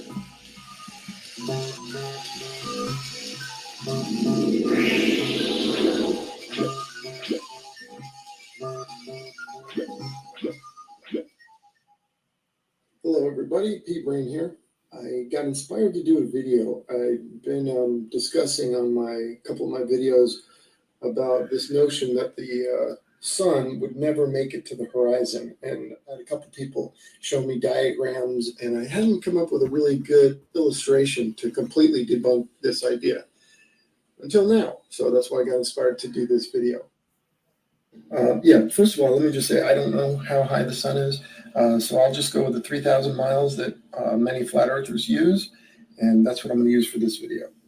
This guy sent me this picture, and he's got all the maths included, and it looks good. You know, at first I had a little tough time with it because there's a couple things true about it, right? It's showing the sun traversing over the ground, over the flat earth, and it's parallel to the ground. So it had that going for it. And it's showing that when the sun is further away from you, it angles down, just like perspective. Same as this guy, Daz, the cameraman or something is his name. He has a video out and he shows this picture. And it's the same thing. It still shows a parallel sun to the ground. And instead of moving the sun, he's moving the observer. But it's the same diagram. If you flip it upside down, it looks like identical. Anyway, so it's the same notion. So I was a little bit perplexed. I was like, wait a second, you know, makes you start to doubt. But I mean, I know it's wrong, but I was like, wait a minute, it's got perspective. So I thought. And then it hit me. What's wrong with this picture? What's wrong with this picture is that they are attempting to calculate visual angles to the sun from a non-visual, non-perspective drawing. So the drawing is not taking the visual perspective of the observer into account. And that's what's wrong with this diagram. You see, you cannot calculate visual angles to convergent positions, which is where the sun is from the observer, by using non-convergent parallel lines, which is what they're doing in the diagram here. They have two parallel lines and they're drawing visual angles to it. It's true that this drawing is an accurate representation of actual relationships and positions of the observer to the sun, but it's a non-perspective side view representation. So this diagram is not accurate at all as it relates to the perspective of the observer. So if we add perspective lines, we get a completely different picture. All right, take a look at this wall of lines. Now, this wall is not an illustration. It's not a cartoon. It's a photo. It's reality. Okay? This that they put up here, although it has a lot of truth, you know, in it, showing the parallel sun and all that, it's nothing but some geometry. I mean, they're showing us some angles, but it has nothing to do with perspective and how we would see the sun. So it's bunk. So in this next slide here, I'm going to superimpose these lines, the perspective lines, over on top of this. Okay, here we go. All right, and as you can see, the way they're representing the sun as staying parallel to the ground is not correct. The sun would follow these perspective lines, and what they really are is spatial planes, right?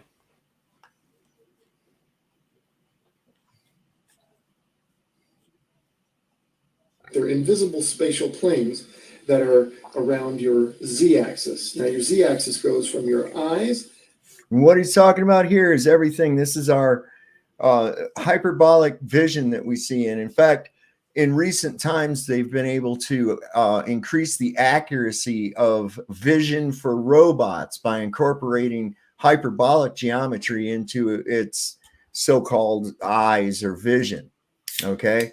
This is what gives us depth perception. We have stereoptic eyes, we have stereoptic vision. And so what we can see, everything converges in to our center of view. This is why what you directly look at is always in focus. And as you go out, it's your peripheral, and you don't really pay a whole lot of attention to whether it's in focus or not. But the bottom line is everything, the ground comes up to meet the horizon, the sky comes down to meet the horizon, everything converges into a zone or a vanishing zone.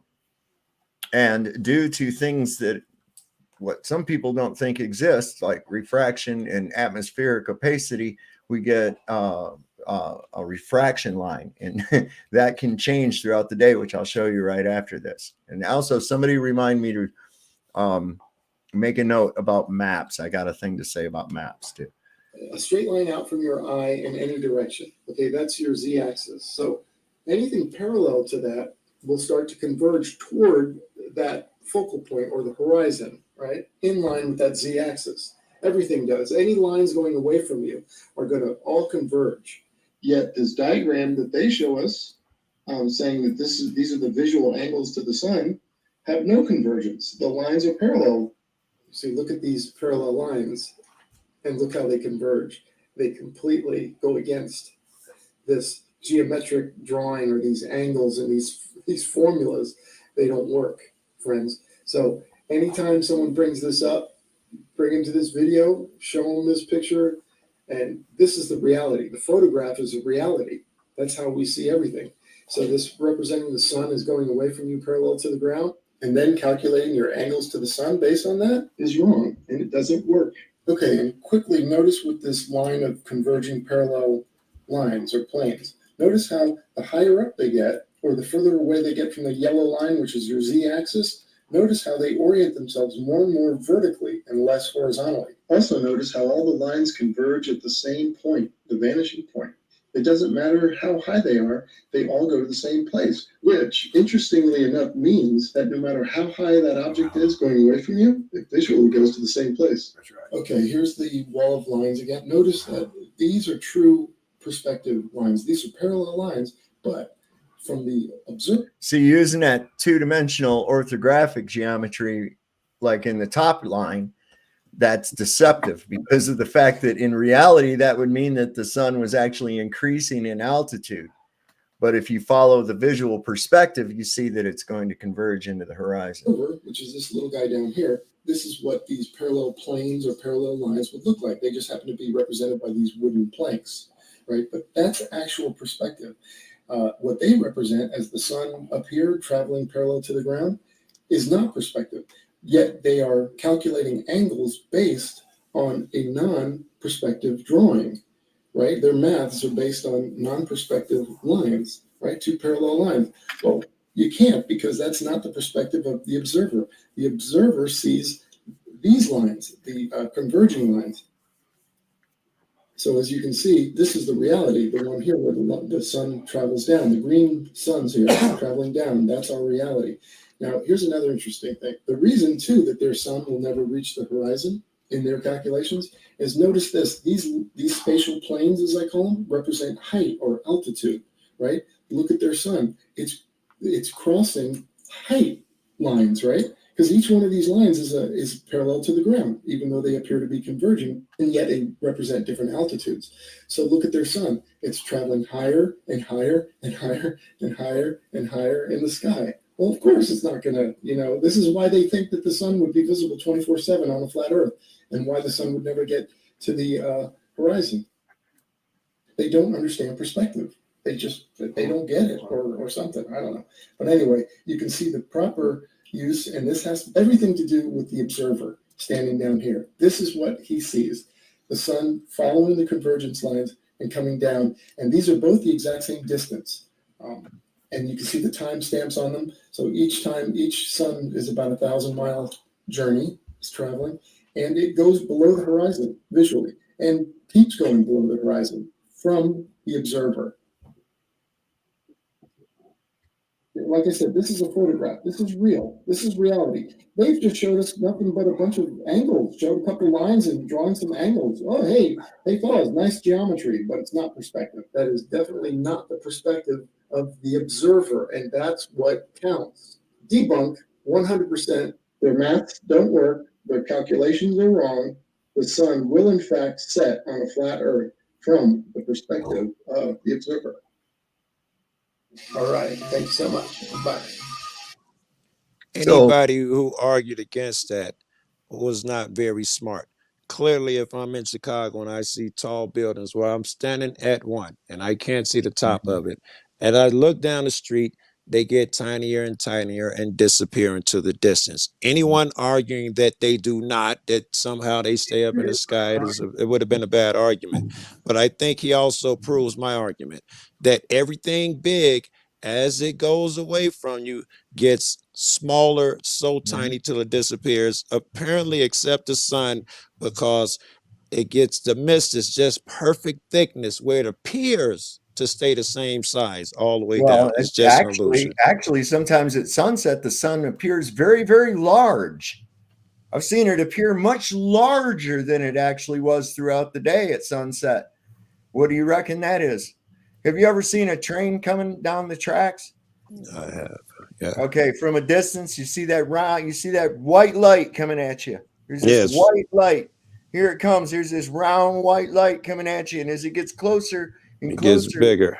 Look, there's a whole bunch of lights and they're rectangular. There's not a single circular light. It isn't one light at all. In fact, they're separated by the width of the entire fucking carriage itself. There's 5 separate lights going on there. But it looked like one round light off in the distance. Because it was so far away, it was tiny and you can't really see it, proving that all things get smaller. And you couldn't actually tell its distance based on the light either. How many people have misjudged making a left turn or going through an intersection based on a headlight that they see? I thought he was so much further away. Or you see it and you go, oh, I thought he was a lot closer than he actually was. You know, when you're looking at light can play with you and fuck with you. But here's the most retarded thing, okay? If you're looking in the sky to prove that where you're standing is round, that's as retarded as me wanting to see if I got enough gas in my Jeep. So I'm going to go look and see if my neighbor has shingles on his house. Okay? It's just an add-on. Would any of that? What in the fuck would the sun? What in the fuck would the sun or a star or anything else have to do with the Earth being a globe now? Nothing. Not a fucking thing. If it went down. Well, if a frog hold on. It was only one sentence. If it went down and stayed the same size, that would be a massive clue that it's disappearing behind a round object. It could be one explanation of many. It'd be the most obvious. No, it wouldn't be the most obvious. In fact, based on everything else, if no one had ever told you such ridiculous nonsense, you would never have any reason to go there. You'd go, man, that's really weird, man. I wonder where the fucking sun's going. You'd never come to the idea of it is the only object in the world that doesn't get smaller as it goes away. No, that's what I would be. That's what I would say. It clearly disappears behind something. Everything else in the world gets smaller except the sun. Hold on. And that would stand out to me. Okay, so it stands out. How would that mean that the Earth's a ball? Why not a cylinder? Because you're right. All things that go, or if this is your assumption, that go away from you get smaller. The fact that Joe, what about that? Whether it gets smaller or not, what part of that would make you think that you live on a ball? Well, I would know that there's curvature over there. That's all I could assume. Why not a cylinder? There's curvature on a cylinder. I go with that. I know. So what would make you, you'd be more apt given the fact that you're looking at a horizon that is obviously flat. So the first indication that you'd come to, if you were going to assume that, would be of a cylindrical Earth from east to west. Yes, I agree. It's logical. It would just cause me to investigate. So where did you get a ball from?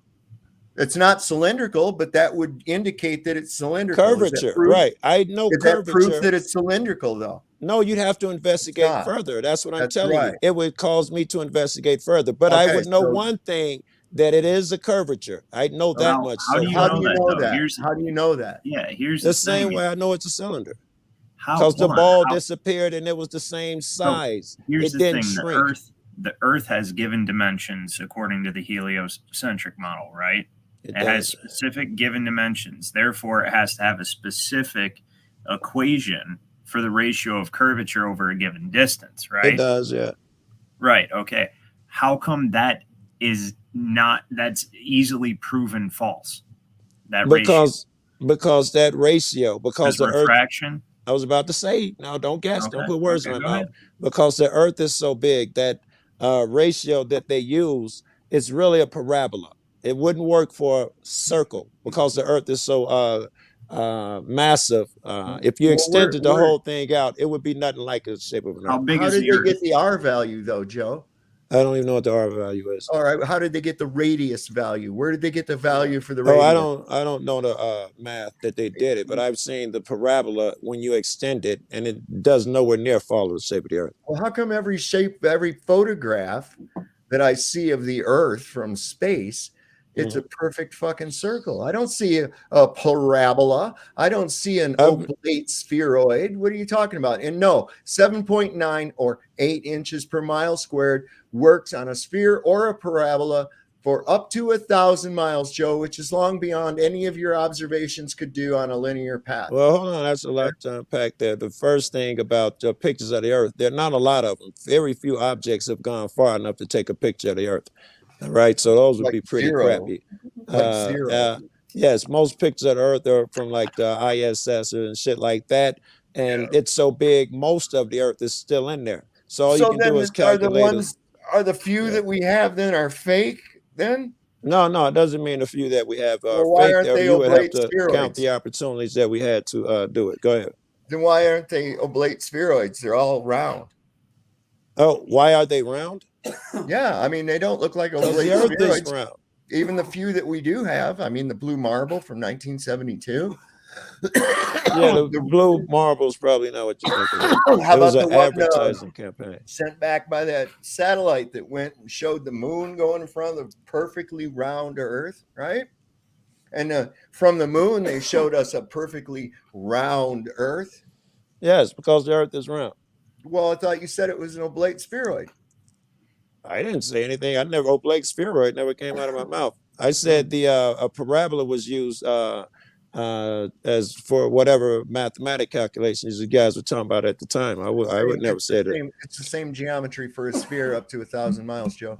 That's what I said because Yeah. because So the it Earth doesn't is so matter. massive, it holds right there on the top. So It doesn't matter. That's why people use it. But if you extend it, it would turn into some type of potato shaped doohickey or whatever it's So the called. Earth is 24,000, approximately 24,000 miles in circumference at the equator, according to the heliocentric model, right? If you say so.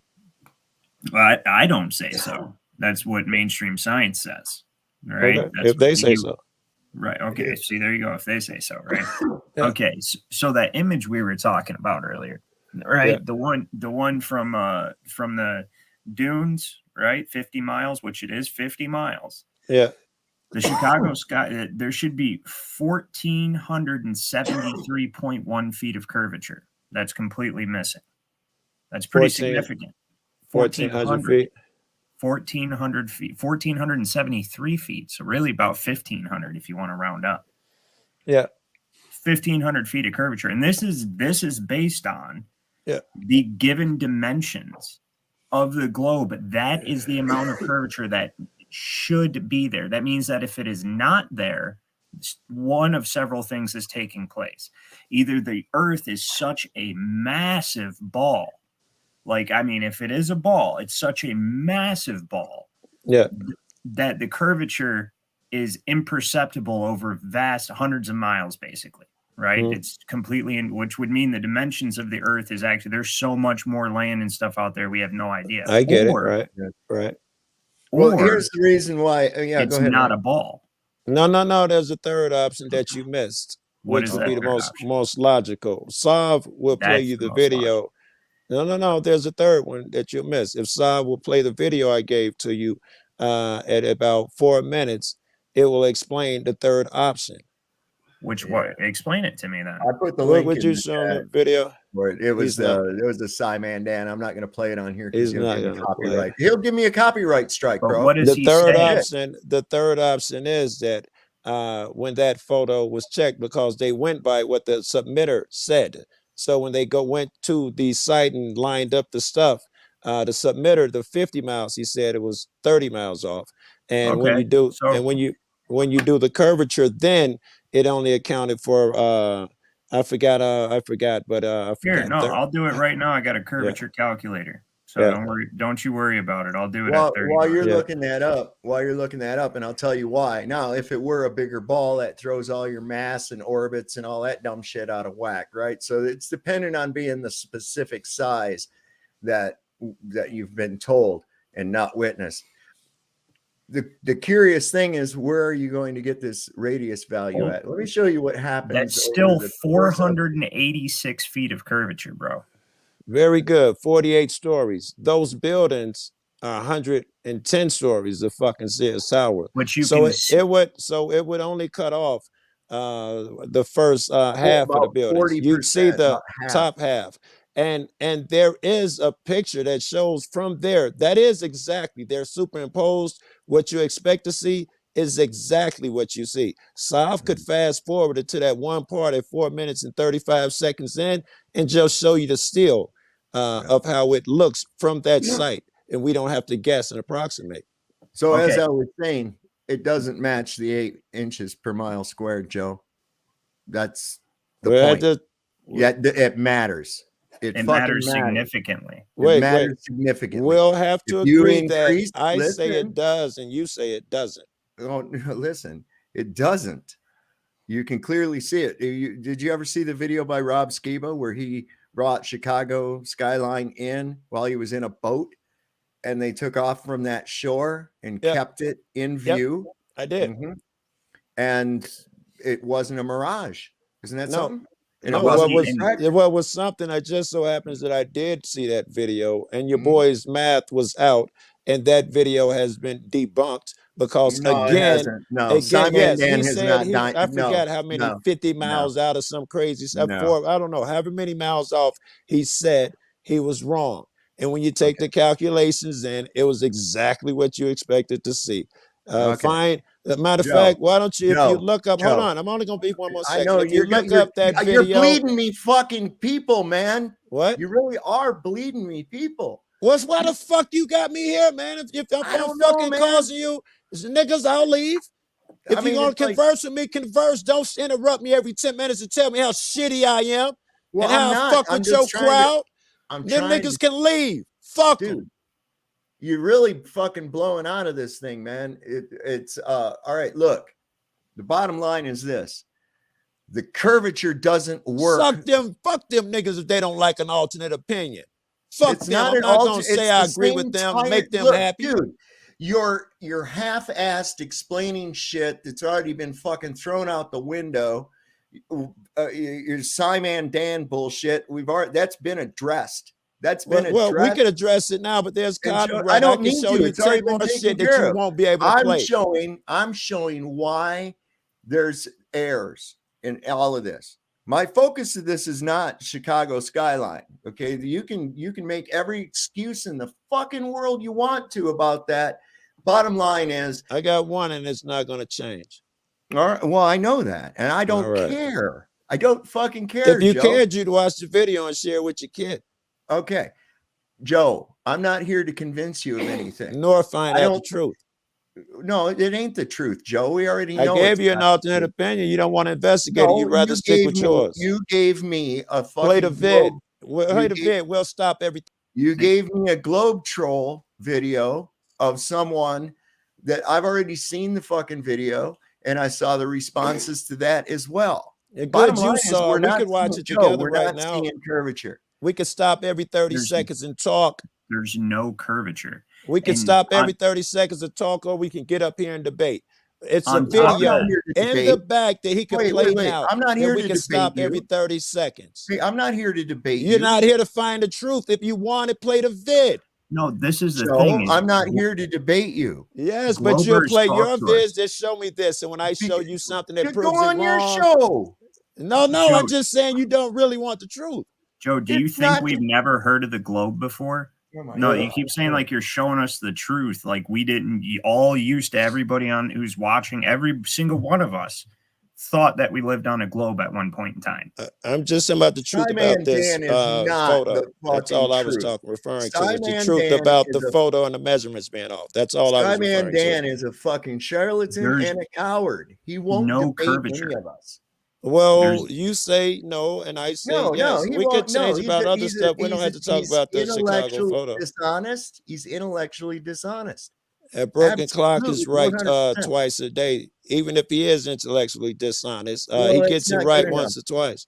Well, it's a blind squirrel find a nut once in a while too. It doesn't make him Exactly. smart. Doesn't mean he Right. can see, does it? I'm not even talking about the man's character. I'm just saying in this one they got it right. I am. The dude's a wanker. I got it. I get it. He All might right. be a jerk. He is Most a of jerk. these guys are jerks, right? They debunk these flat earthers and they're They rude don't as fuck. debunk shit because they get their asses handed to them on a daily basis, Joe. yes, Put they up do. put up anyone and let's do back and forth. And I bet Dude, you we have seen we watch it. We watch it here So- continuously. okay, well, Anyway, yeah, I want to but show you what happens. you never Joe, have and here's opposing the problem. opinions. Though. Here's the problem. Yeah, well, Yeah. good. So here's the here's the problem with your fucking horizons and shit. Okay, I'm going to show you what happens over a course of a few hours, all time lapsed. And watch this coastline. Watch the horizon. Watch everything. Okay, watch this coastline, watch the horizon. All right. Just put it in Earth curve, and we see just a time lapse of it throughout the day. We see it moves drastically, goes up and down. Now the Earth is not breathing in and out. It's not doing yoga and stretching. Of course, this is just an optical effect because the conditions are changing, and so it's causing the horizon to move around because that's just the vanishing point, the convergence point, and it's changing based on the different conditions. It's just an apparent effect. It isn't any physical hump blocking things in the. So you see that it's not that horizon line changes throughout the fucking day. Just within one day, you can see that this thing is. Let me just mute that. So that was a really poor example.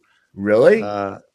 Well, look at the difference that you see through. This is just throughout the day where the horizon changes. So this begs the question: where did you get the R value? Right?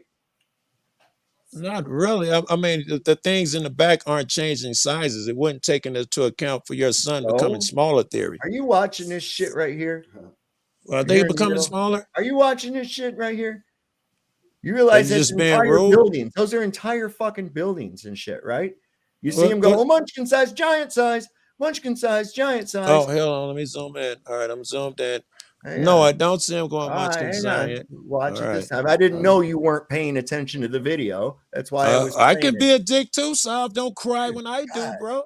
Well, how are you gonna sit there and not watch something and then? I said I did watch it. That was your bullshit, and I'm watching it now. And no, the buildings are not getting smaller. The bottoms are getting cut off. Smart ass. Right. They are not getting smaller and off into a distance. Right. So they're not shrinking over the fucking curve of the earth, are they, Joe? Very good. That's what I say. Why were you giving me shit? There you go. You guys need to stop fucking arguing. I know it's this dude. I try to be civil, and Jesus Christ, man. And dude just he just does what he wants, right? And then when I kick back in, that's when you kick in, and maybe it's rightfully so. I just showed you that it was not Earth curvature that's hiding shit.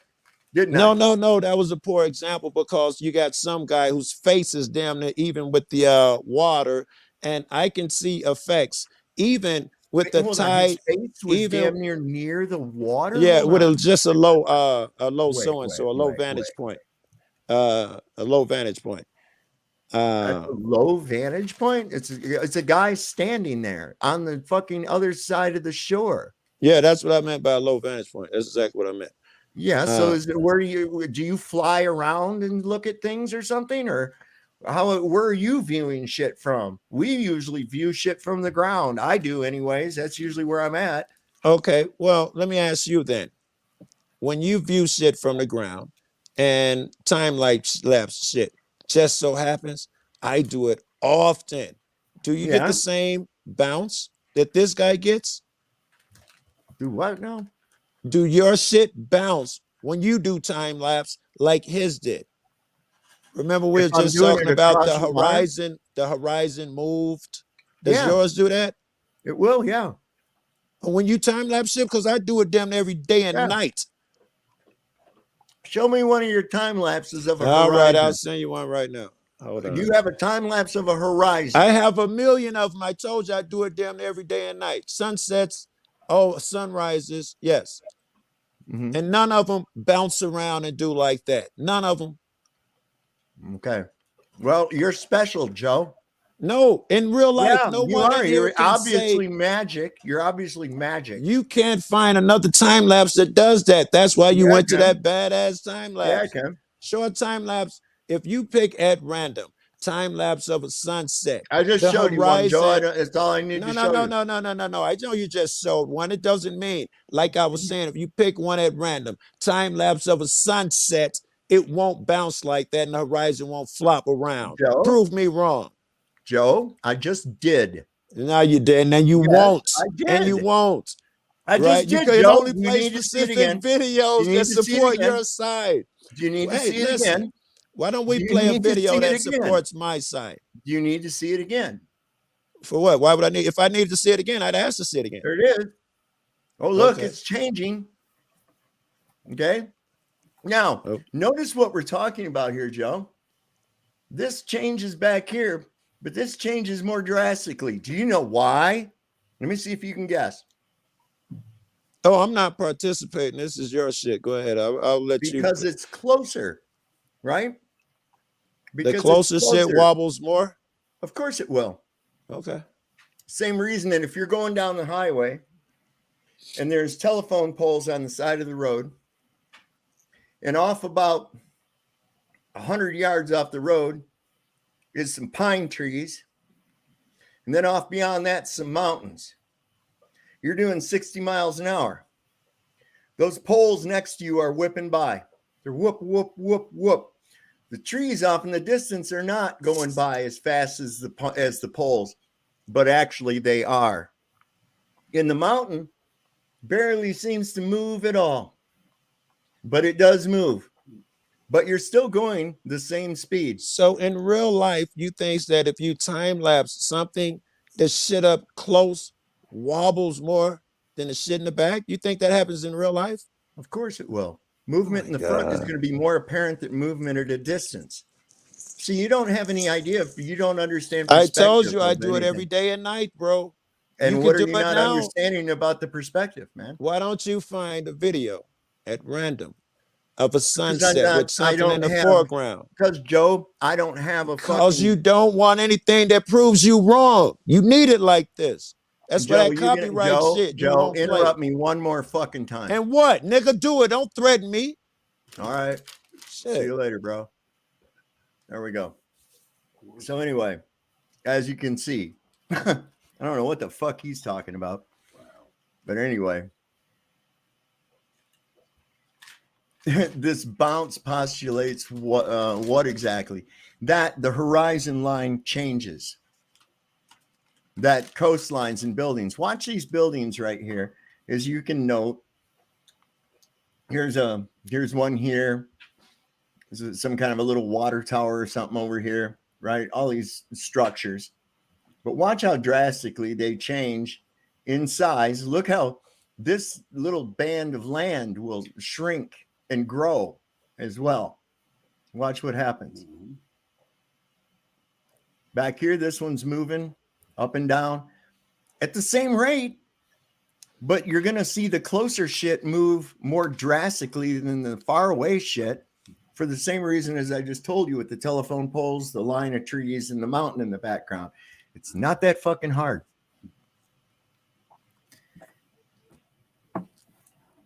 I was going to ask him. So it's interesting. You know about that Thompson versus Garcia case, right? No.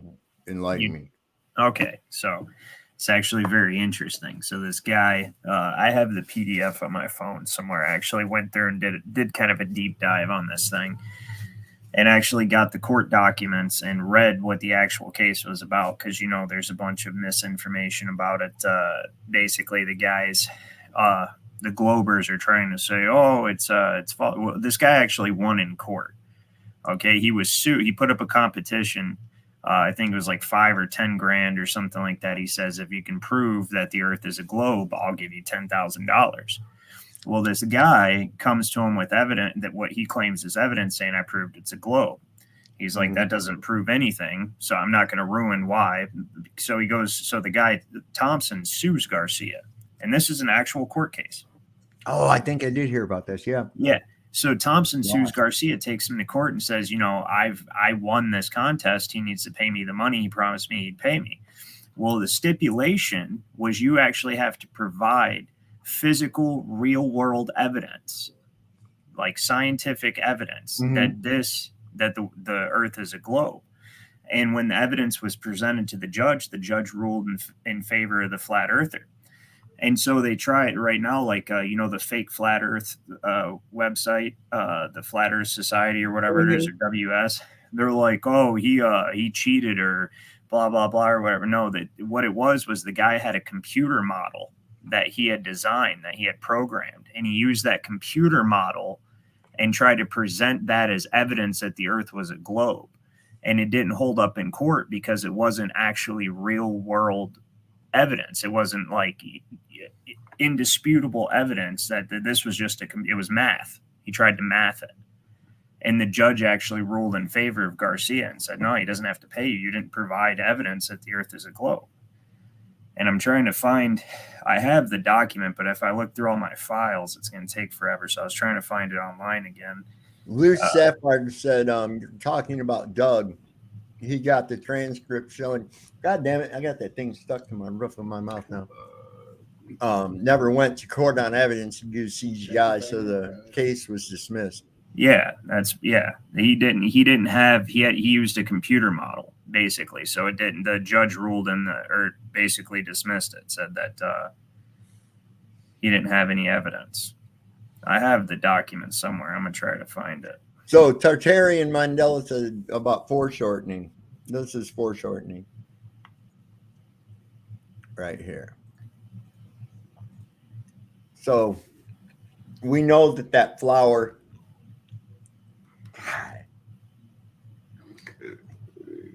is normal flower size, right? But it appears much bigger than that girl's head. So what happens is when something close to you can block out something huge, from a distance, just like I did with my thumb, I can block out my face using my thumb. So like a 3-foot wave at a quarter of a mile can block out a 250-foot ship. Exactly. 25 miles away. Yes.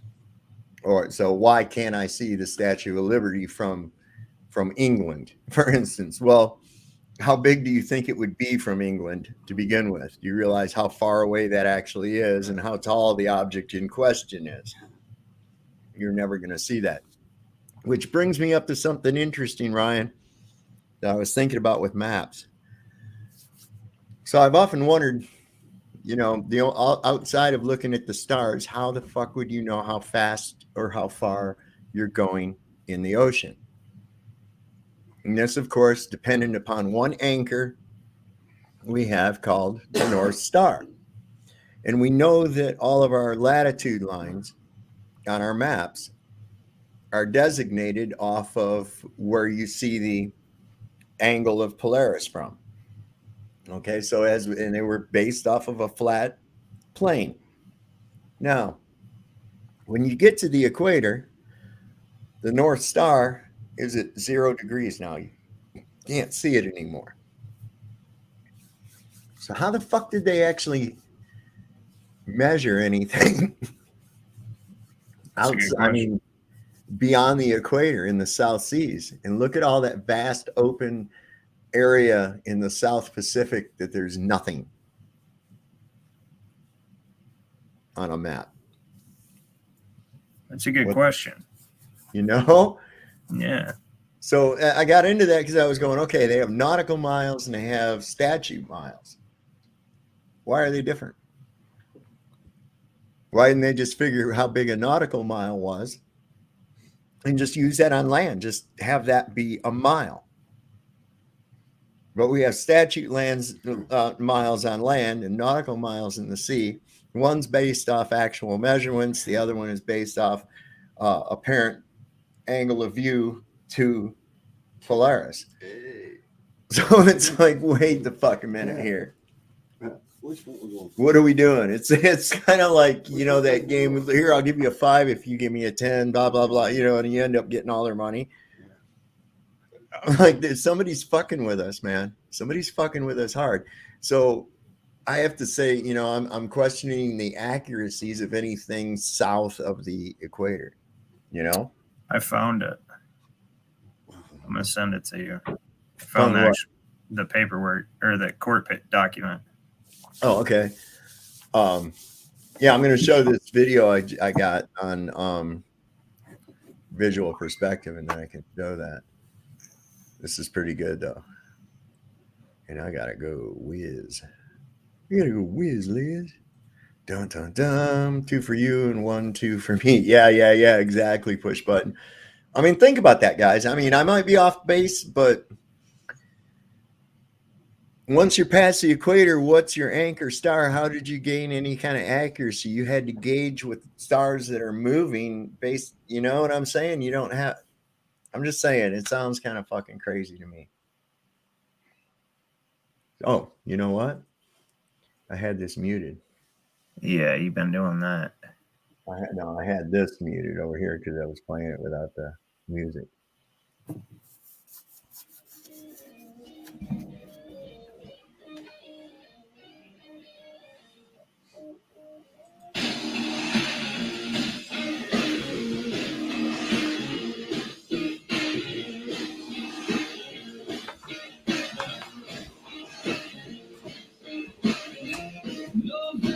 No deceiving man is what he knows. Keep trying to conceive it, death is struggle. Get mad and make no excuses, waste the precious breath. The sun shines on everyone love yourself. You cannot do that. This is Mother Nature. You cannot be successful. Only retina, when you look at the light source, the image on the retina will look like this. It is exactly what you saw there. That is what the retina will see. And if those two lights are too close together, the brain will say, oh, I didn't see that.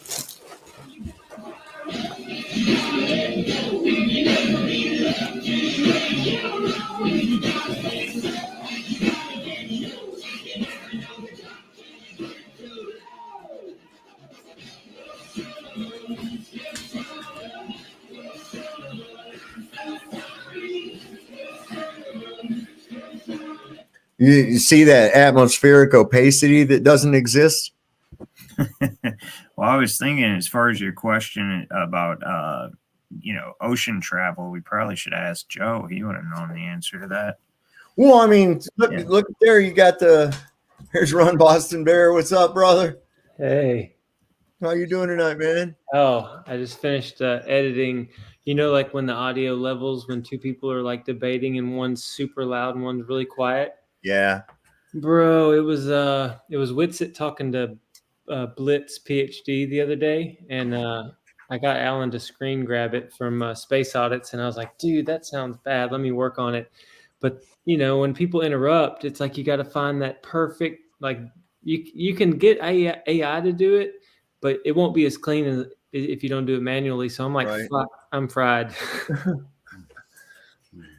Yeah, I know I've gotten into that before where you get into that editor and it starts getting really tedious and shit. And you don't dare walk away from it because then you'll dread going back into it, but you can't leave it alone either. You know, you don't want to, it's like, fuck, I can't wait till this thing's done. Yeah. That's when you find you did something fucked up and you have to go back and fix it. Oh man. No, I'm done. It's rendering now, and It was 30. Let me see. Let me look at it. I think it's 38 minutes, but if it's 38 minutes, it took me an hour and 15 because I was here when y'all were talking to Joe. I was wanting to pop on a while ago and just visit and talk shop, but I couldn't. I had to stay grinding away. Yeah, that was a stressful experience anyway, man. It's so tough when people have in their mind, they're like, I have the truth. It's a ball and you're wrong. You're stupid. If they think they have the truth, they're not going to listen to anything you're saying. That's 100%. Yeah. That's why I always tell people, I'm like, look, dude, I have no idea what the earth actually looks like in its entirety or what it is, but I know what it's not. And that's pretty much all I can, you know what I mean? Yeah. By my observations, I observe a level, stationary topographical plane that's obviously contained within a dynamic fluid pressure system. Okay. Obviously contained because, of course, we can't have pressure without containment. Okay.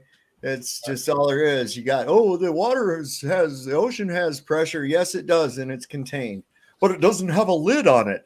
Right. Because it's heavier than the air. So it's going to go below the air. There's a stacking order. Okay. Everything wants to be equal. Stuff don't want to be cattywonk. That's my word for disequilibrium, cattywonk. Okay. So if something's cattywonk, it wants to get right. And so it does its best to get that. So when something's in a state of cattywonk or disequilibrium, it seeks equilibrium. That's why a weather balloon stops at a certain altitude, because it's achieved neutral buoyancy.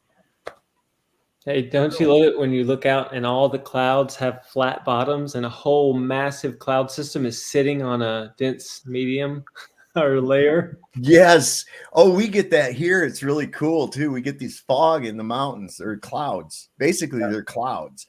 And they come down and they'll be in the lower parts. And I look across the street and it's just the tops of the mountains sticking up, and then through that whole little low spot, it's all just full of cloud, full of it. Definitely. Hey, I heard you talk about curved visual space a second ago. Did you watch Wit's stream from last night? No, I haven't got a chance to see that yet. It's going to be so fire. I'm about halfway done with it because, Shane St. Pierre and Alan and Toby. Yeah. So they have basically, how do I even say it? They've reversed engineered the reverse engineering. You have to say it twice because the globe is just the reverse engineering of how we see in curved visual space. So how we see the world with, Euclidean geometry and perspective and like the convergence of railroad tracks at a distance and all that shebang. Right. And the whole thing with the boats over the horizon and all that stuff is just vanishing point, perspective, optics. And the next thing you know, they were like, oh, we're on a globe of this size. Well, Shane has found a way to mathematically exactly pinpoint the how we see. And that's what the stream's going to be about. And it's just in Earth Awakenings on Discord, people are losing their mind because we're taking back and undoing what they did. It's just amazing. I can't talk about it as eloquently as those guys, but here I'll drop in your chat. The way I've said it, and I'm sure that they're going to break it down a lot better. And for lack of a better way to put it, I've said they've taken our curved vision of the sky and transposed it onto the earth. Exactly. You know? Did you hear what I was just asking about a couple minutes ago about on the maps? I wasn't in here. I wasn't in here. So I got to thinking one day, if you couldn't see any stars, how would you know how fast you were moving, or even if you were moving at all and not just in a current, or how far you had actually gone in a ship across vast distances of ocean, right? So of course we know they use the stars, stellar navigation. And of course, this is based off Polaris. And as we know, once you get to the 90th parallel, which is going to be the equator, you don't see the Polaris anymore, right? Mm-hmm. So how the fuck did they accurately map the south of the equator. How much of Lindsay's work have you looked at it? He changed his name to Soul. No, what is it? No, you're Sovereign Soul. You're throwing me off with your channel. Lindsay, Meta. Here, let me look it up. Because I was thinking about that. I was like, you know, for a little bit of a distance, you might be able to pull that off. But then when you're getting totally different perspective of the rest of these stars, knowing that they're fully in movement, you have to predict that off of an assumed point to get that. And then the fact that they're using nautical miles, mm-hmm. and then on land, we're using statute miles. Of course, statute miles, you can measure those, right? The other ones are nautical miles are based on observations to the stars. And I'm like, wait a second, man. Why didn't they just take a nautical mile and use that for everything? Just say that's a fucking mile. Base that unit of distance off of that. Like go on land and say, okay, we see this, and now Polaris is at this. Okay, there's so many nautical miles between those 2 points. See? Yeah, it's tricky. You know, you got the whole metric system versus, you know. Yeah.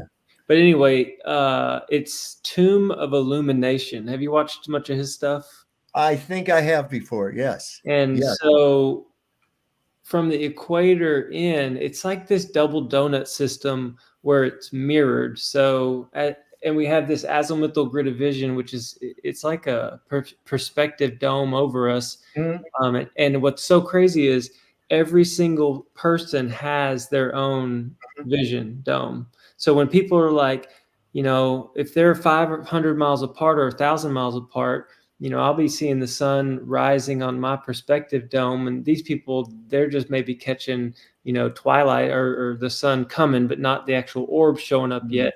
And it's really weird when you see, like, Dave Weiss has a good deal where there's like multiple domes like this across the whole screen, and then one sun goes by and it shows all the little suns for all the people's perspective dome. So there's a firmament way up there, like an actual firmament, and all these gradient layers down. But then we see in what you were talking about, that curved visual space. So if you're underneath Polaris all the way to the equator, maybe a tiny bit more, you'll see it, but it'll drop down the side of your dome.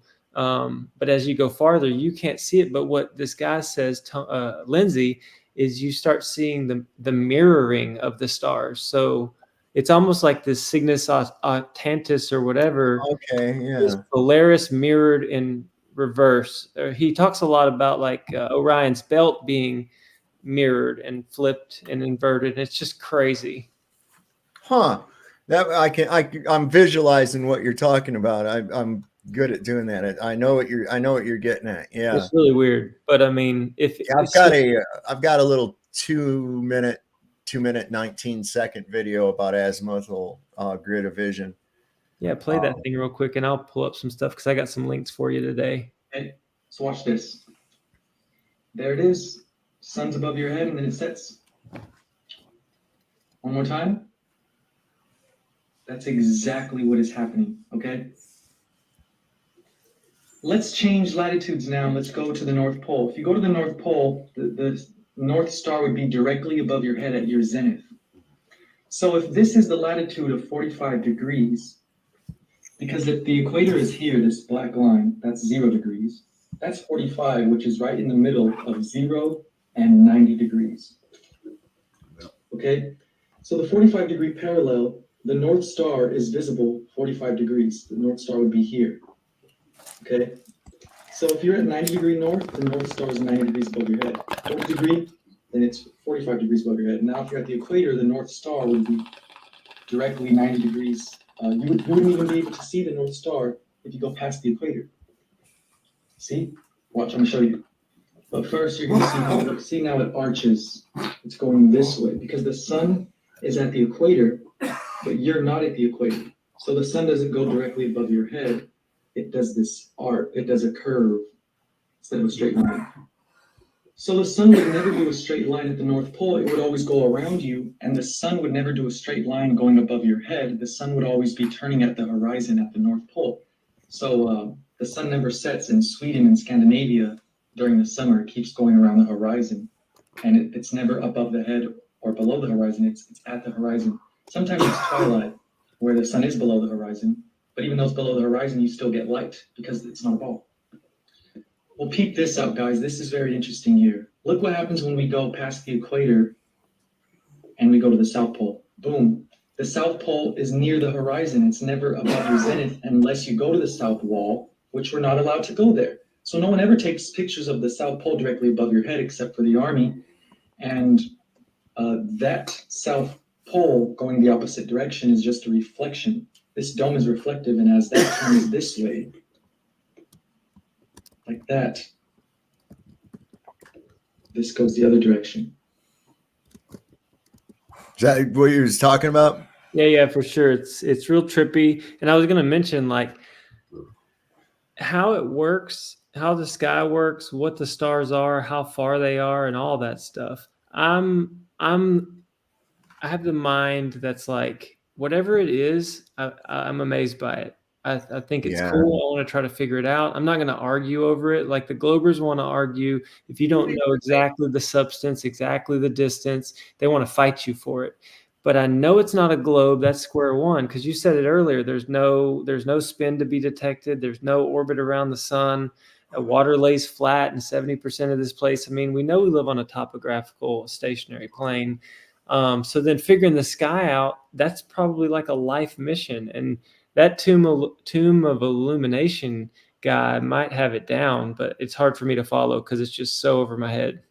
Yeah, I've seen some other stuff on that exact same concept too, and I'm like, how are we going to know? We got to be able to look at it, and we've not been able to. This is pretty good. This was going to answer Joe's question about he keeps always asking, shouldn't the sun change the size? And I'm like, I was going to show this to him, but I couldn't get him to stay on track long enough. Wait.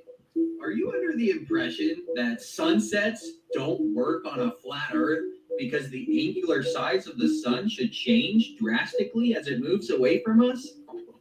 Well, this video's for you. We're not only going to go over how the sun's size does actually change with a solar filter, but we're going to use an analogy to show that it should change slowly and not rapidly, like a lot of the globe proponents suggest. I'll simply use my hand to demonstrate this. If I put my hand right up in front of this camera, you see how it's really big? And then you move it away and the angular size changes very quickly?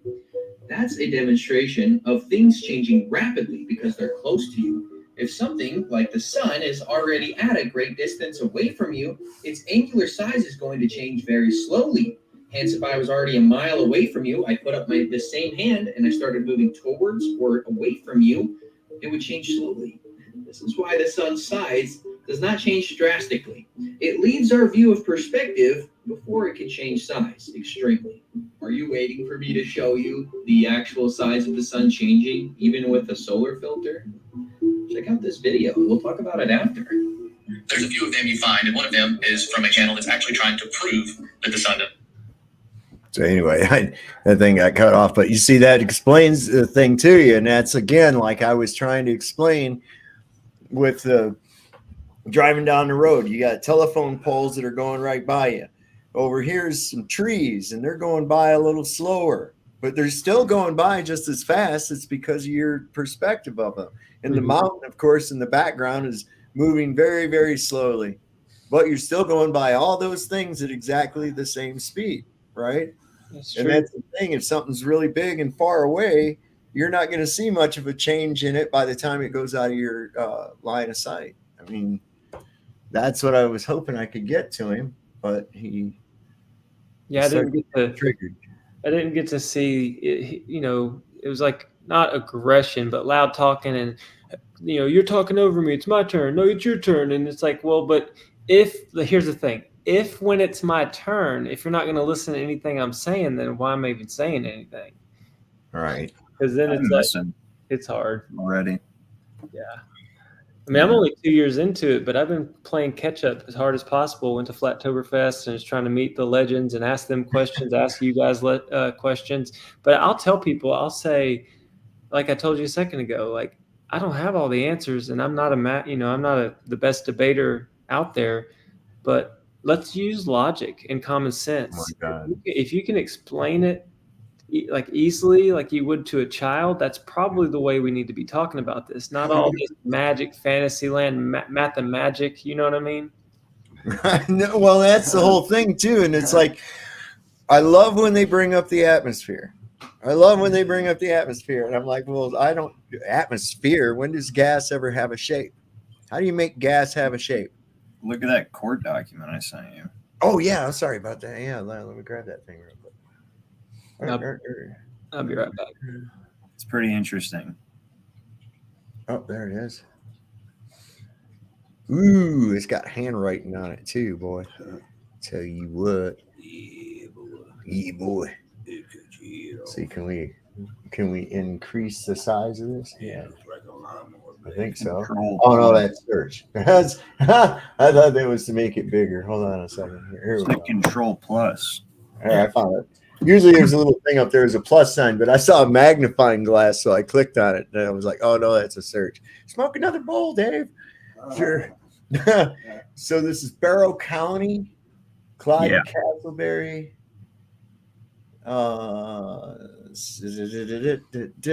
Plaintiff says the defendant is indebted to the plaintiff as follows. Mr. Zen Garcia ran an online contest that I won to produce 2 proofs that the Earth is a rotating spheroid.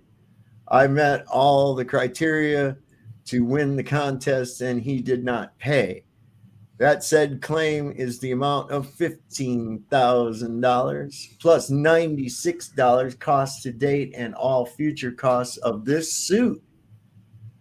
So this is state of Georgia, Barrow County. Yeah, you go down it. Thompson being sworn. Okay, so you are hereby notified that William M. Thompson is being filed. Okay. Yeah, go down. It's you'll see it says answer counterclaim of the defendant. Right. So that's the defendant, Zen Garcia. Says he denies the claim and countersues, right? Okay, well, yeah, all right. And then he presents all of his evidence. Right, the Robotham formula. Okay. Yeah. Good. And he's got some articles. He's using that 8 inches per mile squared. Right. And then you go down, he's got these articles in here that are actually from what is it? Earth Magazine. I've seen these articles before too. Earth Review. There's Joshua Nowicki's picture. They didn't do a good job reproducing that though, did they? No. Includes a video image of Oahu taken from the Wallow River overlook in Kauai. Okay, so he's using all this different proof. The articles that he has. So the whole reason that they dismissed the suit. So right there, those articles, those are actually from Earth Review magazine from the late 1800s. I've seen the actual articles, and it's interesting. Like there's one surveyor says in leveling, I work from ordnance marks or canal levels to get the height above sea level. The puzzle to me used to be that over several miles, each level was and is treated throughout its whole length as the same level from end to end, not the least allowance being made for curvature. One of the civil engineers in this district, after some amount of argument on each side as to the reason why no allowance for curvature was made, said he did not believe anybody would know the shape of the earth in his life. And there's other ones that this other guy says, he says, where is it?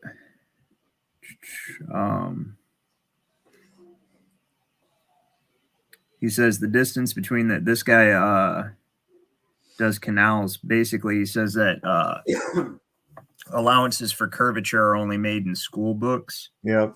Yeah.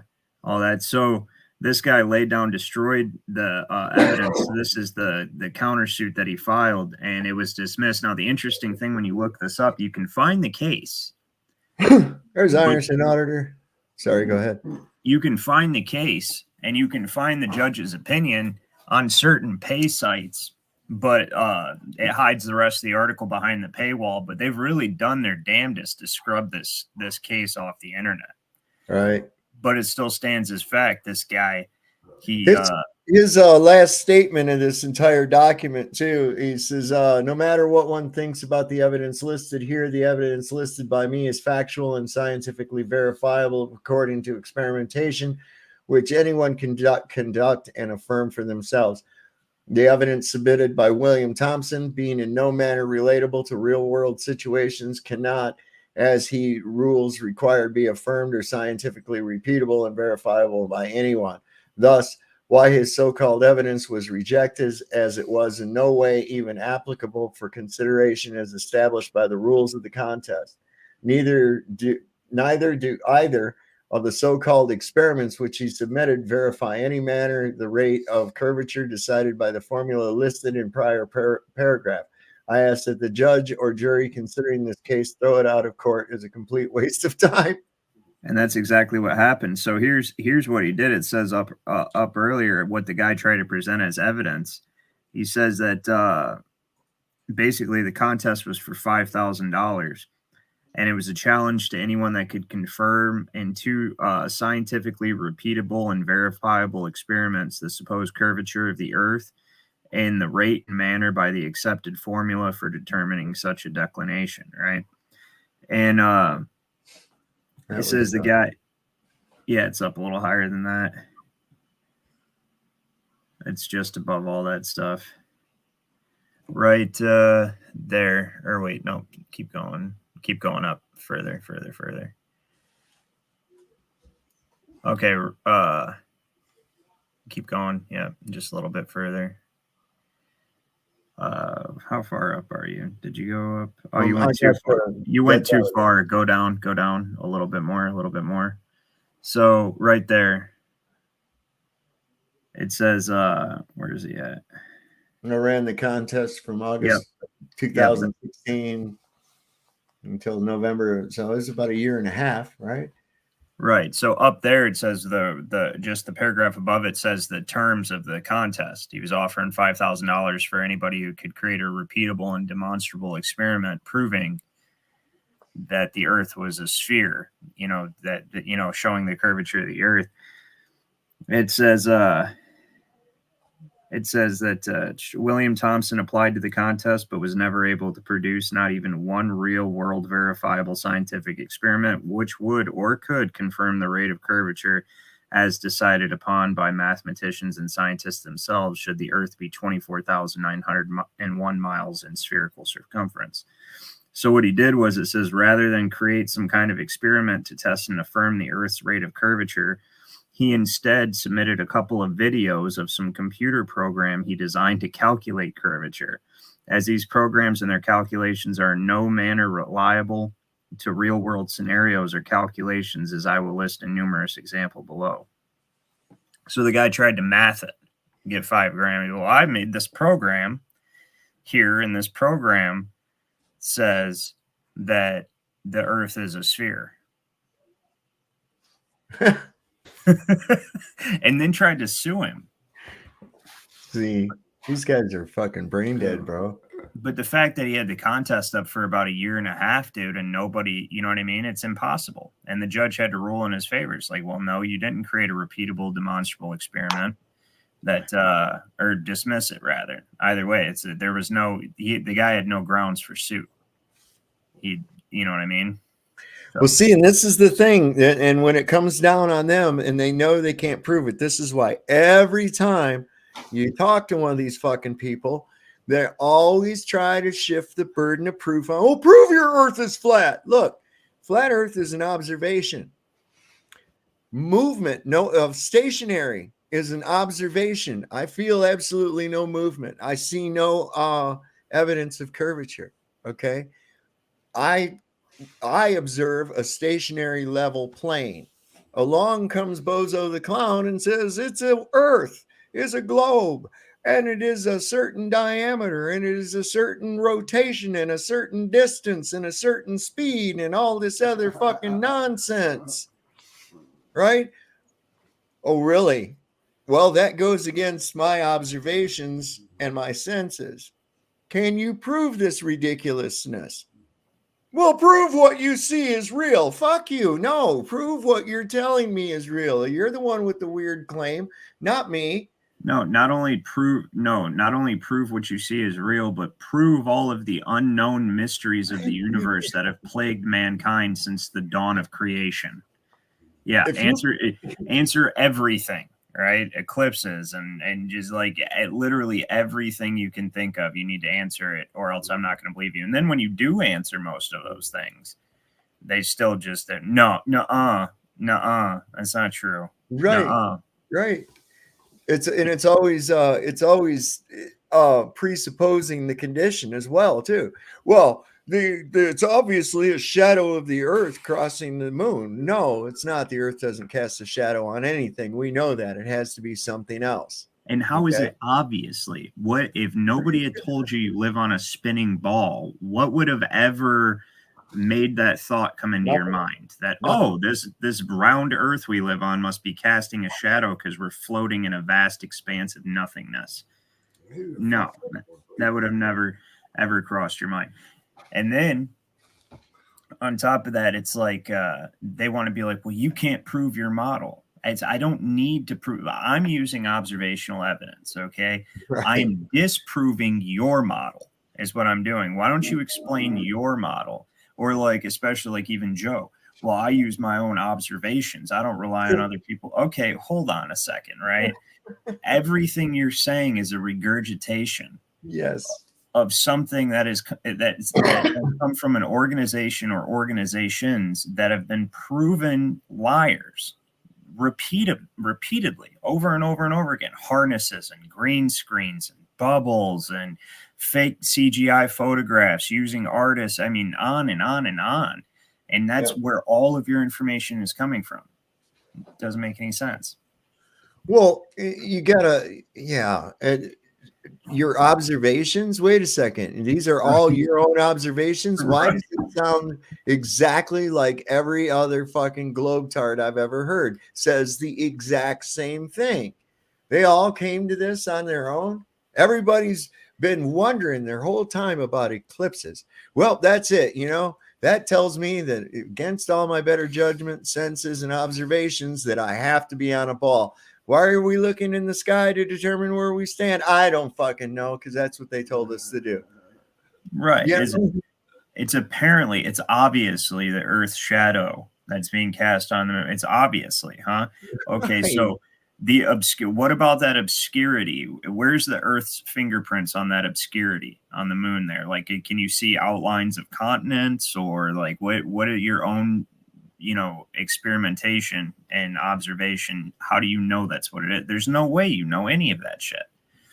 And then they want to get on you for being like, well, how do eclipses happen? I don't know how eclipses. See, then you're wrong. No, what? I'm telling you, I don't know. Like, who knows, right? Really, we can't go to space. We can't do any of that shit. Like, we have no idea how the heavenly bodies work. Those are mysteries of the universe and have been for millennia. Mm-hmm. Is what we all actively try to figure out.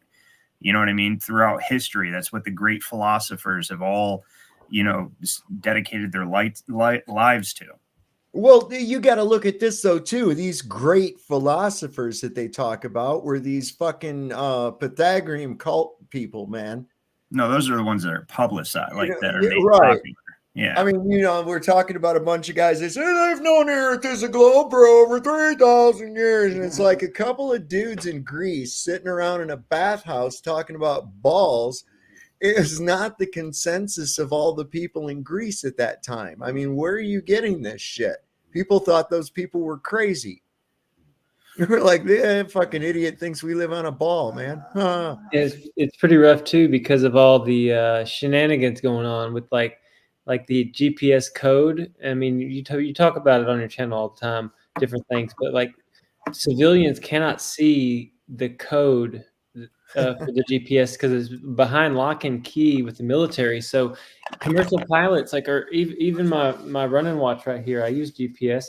I know it's triangulation, but when they're in planes flying, spherical geometry, and like the globe is built into all the math with the speed, and like the pilots don't even know unless they're awake. They just go along with whatever they were told it is, just like all of us. Because when we were kids and they said we live on a ball and that's just the way it is, most people just say okay to that. But we're figuring it out. I mean, real quick, a lot of people are getting the veil is raising up and they're waking up, and it's really fun to look in the comments because 2 years ago everyone was just trolling flat earthers hard, and now people are standing up for themselves, like a bunch of new people that aren't necessarily coming on camera, but in the comments they're like, I don't know about that, buddy, and they're speaking up. Yes. Yeah, see, that's the thing. The ridicule, the mockery has been their biggest tool. And you got to think about the embedding. Think about this. I'm going to paint an image, and I know you've seen it. Education, a globe, an apple, a triangle, and a ruler. You've seen that? Mm-hmm. Everybody has. When you think education, those are things that come into your head. School supplies, right? So they equate these things with that means you're educated or smart, and they include that fucking globe in there all the time. Well, you got to think about in the late 1800s, Rockefeller was spending more money on the nation's education than the government, than communities. I mean, what for? He's the same guy who said, I want a nation of workers, not thinkers. I seen this funny meme somebody posted on a flat earth group earlier. He says, it was like this guy got these idiot globers to deny their own theory. And it said, he basically asked him, he said, do you guys believe in the creation theory as set forth by Jorge Lemaitre, whatever that Jesuit priest, Father Jorge Lemaitre? But he made it sound like he worded the question like, do you believe in the story of creation as put forth by Father Jorge, the Jesuit priest who came up with the Big Bang Theory? And all these fucking science, the atheist globetards, they're all like, no, of course not. No, I don't believe. Not knowing that guy came up with the Big Bang Theory. That was his story of creation that he put forth. But like the Jesuits said, it's just a point of interest here. So I think this is interesting. What year did Newton come up with his theory about the gravity? Anybody know? Not off the top of my head. 1666. You know what also happened in the year 1666? London fire. Sabbatai Zevi, a rabbi, declared himself the Antichrist. The Set Decay V Act was amended by King James II. So what was it? What are we all told about Newton? What gave him this idea about gravity? Dang apple falling on his head, right? The apple falling on his head. When we have depictions of the fall of man in the Garden of Eden, and they show Adam and Eve and the snake, what is Eve holding in her hand? It's an apple, isn't it? So here's this dude's. It's the same metaphor if you think about it. Yeah. Came through. Here's this guy flipping shit and being obsessed with Hermes, right? And he sees this. I don't think the apple thing. I think it's a metaphor. It's the same thing as in he got this deceptive fucking idea that was grand that led us into this whole thing, because man, has it got people. When you try to get these people finally to wrap their freaking head around the idea that an observed effect is not a cause, man. Yes, nobody disagrees that things drop and fall. If it's heavier than the air, it's going to go down. Nobody disagrees with that. And it goes down at a certain rate, right? But you're assuming a cause. And you have no verification of this cause. And you've taken this cause and treated it as though it's a fact, to the point where now you've ascribed this to other celestial objects. And what do you do when it doesn't work right? You say, oh, there's some fucking dark stuff up there that nobody can see, touch, measure, or know that it's really there, but it has to be there or this shit wouldn't be. Come on. You know, how much mental gymnastics do we have to go through to believe in this fucking globe? That's what I have to ask, you know? now that I think about it, well, I have been thinking about this, but so you had, it all goes into the, like, you can't study any of this stuff, whether it be the law of flat earth or any of this stuff, without coming back to the esoteric nature of reality, or what they call occultism, right? The hidden truth of reality, what's hidden from view. And you look at this timeline, right, of events. And you have the birth of the Jesuits in the 1400s, but why were the Jesuits born? We know that the Jesuits are primarily behind everything. They're behind the heliocentric model, and they're also behind the bullshit that we're dealing with, the law, the trust indenture, and the commercial code and all that stuff. This is all a product of them. But what happened? Bastards. So you had, for all these years, you had the church had a monopoly on the Bible, on the Word of God, right? And the priests were taking liberties with this, just basically being like, oh, you know, the altar boy has to kneel before the priest to go to heaven, or whatever they were doing, right? You know, as fucking, they were selling tickets to heaven, for God's sake, right? Indulgences, shit. Yeah, and people actually believed that the Pope could stop you from, you could be a virtuous, God-fearing person, and if the Pope did not like you, he could literally stop you from going to heaven, and people believe this. Hey, right? Flat, very good to see you. Thanks for showing up, brother. And then what happened?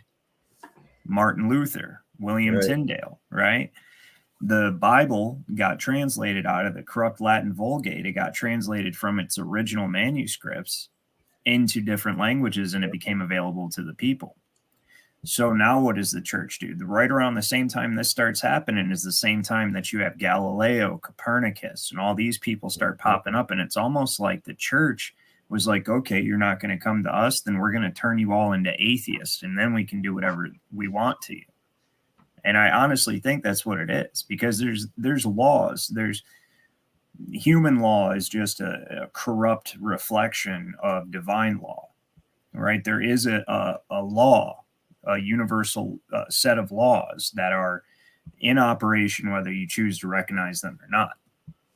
Just like the Satanist law of having to tell you what they're going to do before they do it to get your consent, because then it absolves them of karmic responsibility. I think one of the reasons they're turning everybody into atheists, primarily the globe, back when I didn't know God was real. Notice I don't say believe. I know God's real. I used to always think about the globe, and I think about that. I think, like, well, if God's real, then what? He's just God of this planet? What is he, God of aliens too, and all these other planets and the whole fucking vast expanse of universe? Like, how? And it literally separated me from God, having that view and that belief in heliocentrism. That, you know, cosmology. Yeah, I wondered that too. I was like, well, wait a second, because these guys are all the time telling us, oh, the earth, you wouldn't even be able to see it. And how many of these guys in the past, I think it was Sagan or one of them cats, came out and said, yeah, we'd be lucky to even be noticed by some other extraterrestrial civilization. So, you know, it's like, how would we be, you know? And the thing they always push is that these beings from these other places are always so much more advanced than we are, and all this other shit, you know, which takes us down a notch in that respect as well. Oh, there's aliens out there that are hundreds of light years ahead of us in technology, and blah, blah, blah, blah, blah. And so the imagination runs wild. We've got all kinds of personalities now for these boogeymen from the stars and shit, you know? And well, when you think about it, the Jesuits are primarily behind that heliocentric model, the Big Bang theory, the theory of evolution. All this stuff can be traced back to Jesuit priests or people who were supported by the Jesuits. And also, why were the Jesuits created? The Jesuit order was created as a response to the Lutheran Protestant Reformation. It was created as a direct, it's called the Counter-Reformation. They were created as a major part of the Counter-Reformation. Right after the Jesuits are created, you have the Council of Trent, where they basically declare eternal war on heretics and consider Protestantism to be heresy. And then by whatever means necessary, they're going to exterminate the Protestants. Now you look at all the people that are still affiliated with Jesuits that are in the mainstream today. Like I seen Fauci. I'm not going to say why or what his relationship, but he was giving speeches at Jesuit colleges during all the stuff that was going on. You know, you have these presidents who claim to be Protestant, yet they're going to communion. I don't know if you guys know this, but you can't take communion unless you're Catholic. They will not let you. You can't. So these presidents are lying about being Protestants. You know what I mean? I mean, this shit is entrenched deeply. It's huge, man. It's huge. It really is. With that show we did on that, the origins coming right out of that whole shit. I mean, ain't it funny how the heliocentric push and the Reformation kind of went hand in hand? That's what I'm saying. Yeah. Disprove the Bible. You can't trust the Bible. The only thing they wanted to trust the word of Rome, the word of the Pope. The Pope was the authority. And in this allowed people to have a relationship with God outside of the church, you see. Yep. That's what that's what I was getting at, is I think that it was a way, okay, well, if you're not going to come to us for your salvation, then you're going to come to us, or we're going to do whatever we want to you. You know what I mean? And then, you know, when you're an atheist, that's what I think is one of those universal laws where they can do whatever they want to you if you're an atheist. I think that's actually a thing. I think that's why they're pushing this theory of evolution so hard in this atheism. Like you said, they want the rule of Rome, not the rule of God. Even, you know, living on a bow, which we all know that the Roman emperors go back to the ancient pharaohs, which go back to ancient Babylon. It's all the same rulers, the same bloodlines. I've been doing a lot of research on that. It's all the same bloodlines. Even the red and blue police lights are pharaonic. Those are pharaonic colors. The Upper and Lower Egypt, when those two kingdoms united, one of them was a blue crown, one of them was a red crown. It's crazy. It also just happens to put you in a state of confusion as well. No shit. By having that, because you're two contrasting colors like that flashing back and forth is mentally confusing. That's on purpose. Yeah. It causes anxiety right off the bat, regardless of whether or not you're in trouble or anything. Those lights cause anxiety, you know, and it's all psychological. That's why they dress them up like they're going to fucking war too, right? And so you go dressed up like you're going to war, you know, you're going to act like you're at war, you know. Well, we are at war. Yeah. I'm going to go over that tomorrow night. But these pharaonic bloodlines went down through Rome and are still running things today, like the Medicis, the Merovingians. The term medicine comes from the Medici family, the Orsinis, the Borgios. Right? They stay away from the public eye. They don't even they're not even putting their people on the papacy anymore, but they make no mistake, they're still running everything. The hell is that? What's this going on? Somebody having problems with I don't know. I see shit going on in the chat and I get fucking sidetracked. I wanted to show this though still about perspective, because this is another point, and then we can just kind of get into some discussion. And ironically, it's 4 minutes and 20 seconds long. Is that a sign, everyone? Yes, I believe it is. But in any case, this is what I've tried to explain to people, that you would see a horizon drop as you increase in altitude if there was the spherosity. And this is another. Yeah, you might think you're seeing ships going over the horizon, but see what you think after this.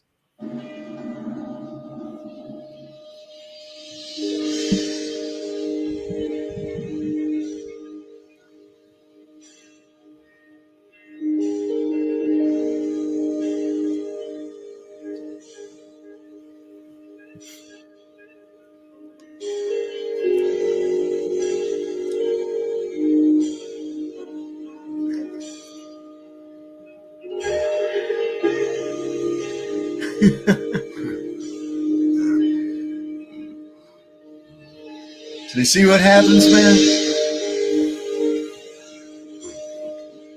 That's crazy.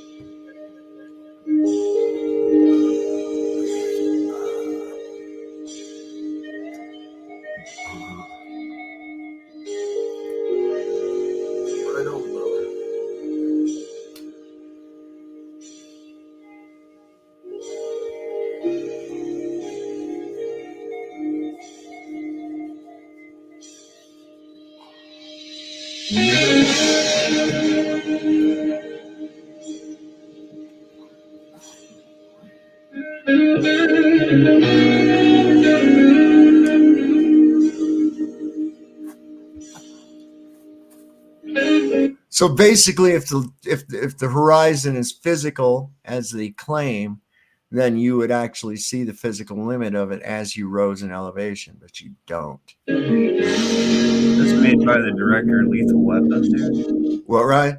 So was this made by the director of Lethal Weapon? I don't know. Me of a Lethal Weapon movie. I don't know. The music sounds kind of Pink Floyd, but it's not. I like the riff. The guitar sounds really cool. It does sound cool.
I hate how that abruptly. I was getting into that jam, man. That was a good song. Good song, man. It was pretty cool. So cool. I remember as you started playing it, I was like, I've seen this before, and I even remembered the channel name.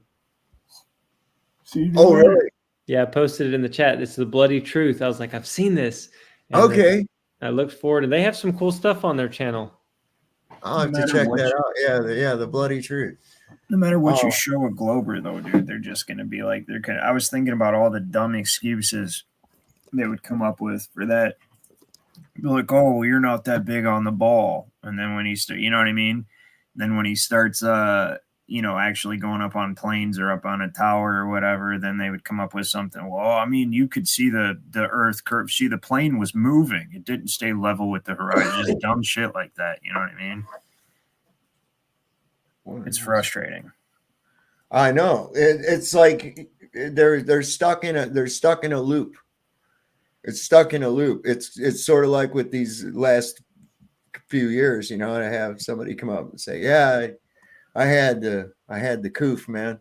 And I'm like, really? How do you know? And I said, well, I had a test. And I was like, well, you know, I found this shit here where they're saying those tests don't really tell you anything at all. It's just kind of a crapshoot. He's like, oh, wow, really? Yeah. Huh. I said, so how do you know you had it then? And they said, oh, well, you know, that's what the doctor said. And I said, well, how'd the doctor know? He says, well, because that's what the test said. And I'm like, wow, we're back to the test again. Here we go.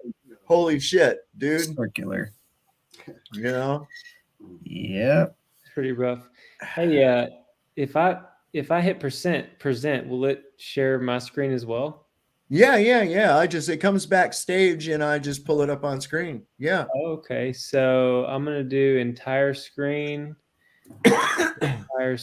share, and then let me get over here to my photos because I just have this like I'm ready. I've got this whole album, and this is what I was gonna show you. You've seen it, but I'll use this one in the chats.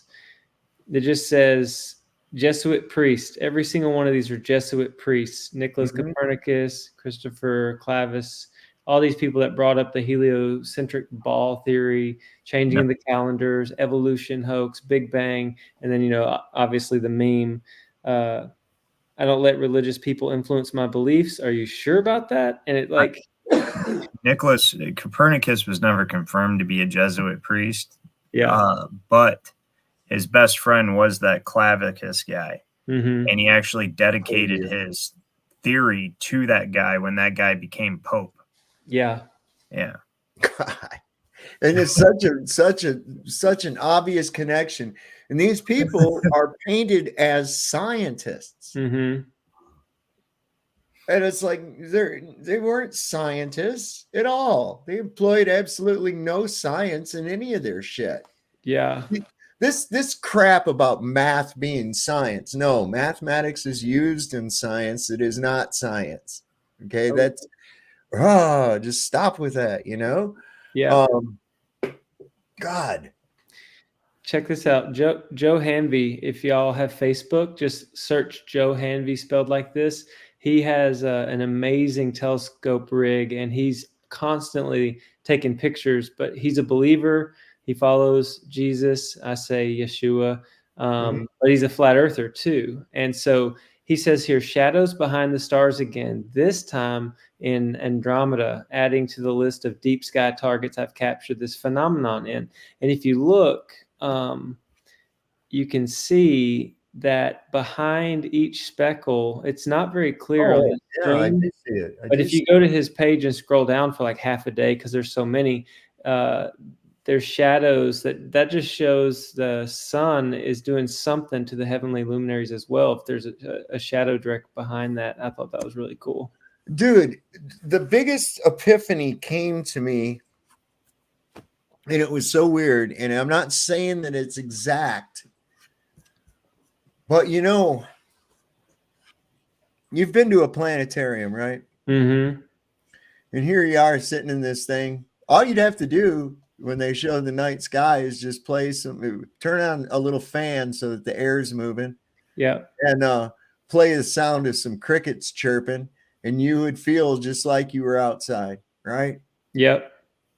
And I was like, holy fucking God, wait a second here. And just based on some cosmological drawings that I've seen before by some of these ancient cultures and shit like that, I got to thinking, I'm like, when you're in a planetarium, man, where's the projector? It's right in the middle of the room, isn't it? Right in the middle of the room. Yep. Huh. Where's another place we can't go to? Oh, yeah, that's right. The North Pole. What's fuck really there? Is this all a projection? You know, is what we're seeing in the sky a product of something that's projected into our world? Mm-hmm. Or are these actually physical objects that we're looking at? I mean, they appear to be physical. We assume they're physical because we see this thing. Here's this big, bright, appears to be a ball, but I can't be sure. That we call it the sun. I gaze at it all the time. And the more I gaze at it, the less like a ball that it appears. It looks like it's almost like a ring with a flashing in the middle. It's like a flashing between a blue and a white in the middle of it. And I'm like, what am I actually looking at? What am I actually seeing? You know? Yeah, there you go. There's your flat surface, Joe. There's Aristosthenes and his faithful servant. His faithful servant feces. You know, they just look, they made that guy up. I don't even think he even existed, bro. You know, they just said, hey, here's some guy we made up, and he was some ancient Greek guy. And what are you going to go look for his birth certificate? Ha ha ha, stupid flurf. You know, I mean, that's what they did. They just made up a bunch of shit and threw it into our school books. And people say, I was praised and given reward. And people said I was smart because I memorized all this shit. What are you people talking about? Sorry for the noise. That's all right. You seen that one? Yes.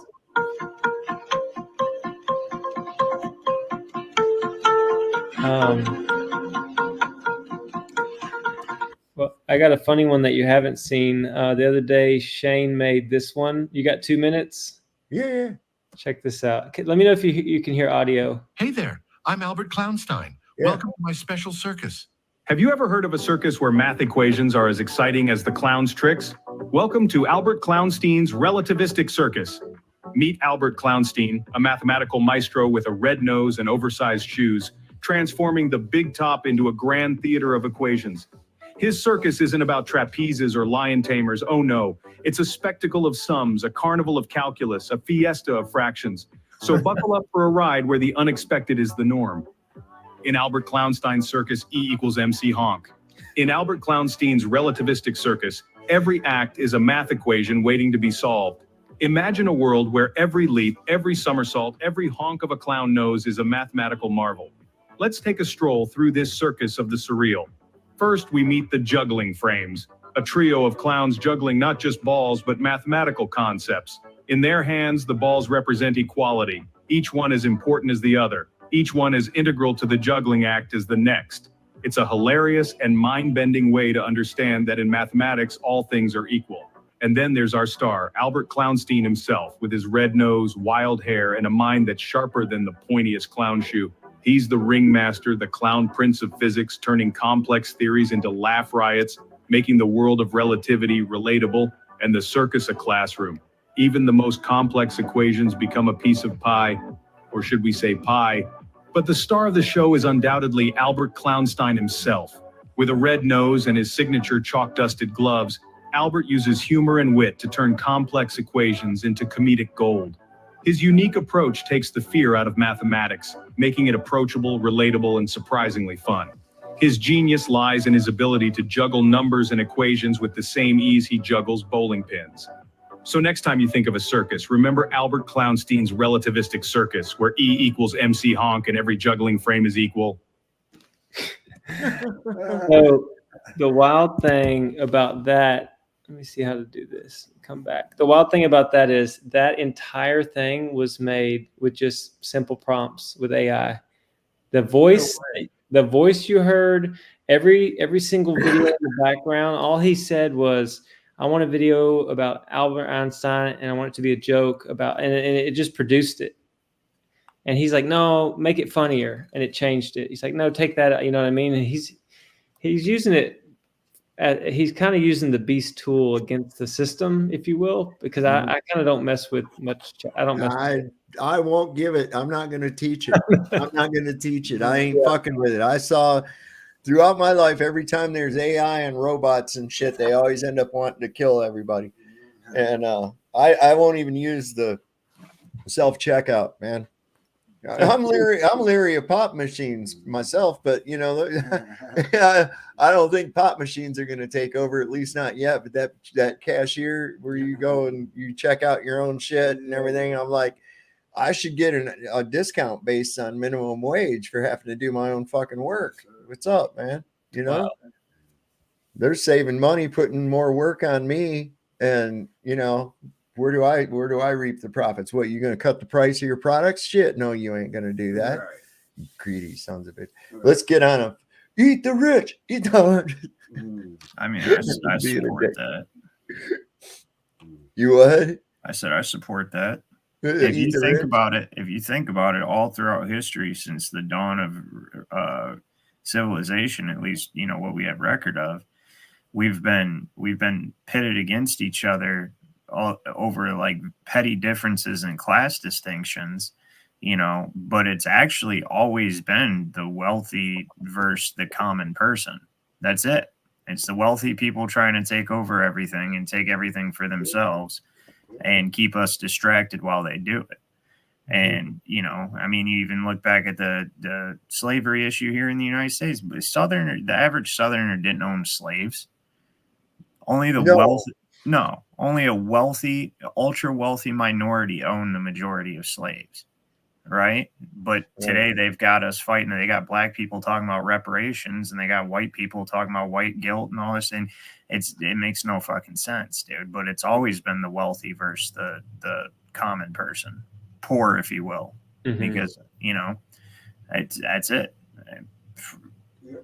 As far back as you can go. And they create class systems by giving some people a little bit more than the rest. They create like a privileged class. Like today, it would be like your politicians and police officers. Those are your law enforcement in general. Those are your privileged class, the privileged slaves that keep the rest of the slaves in line.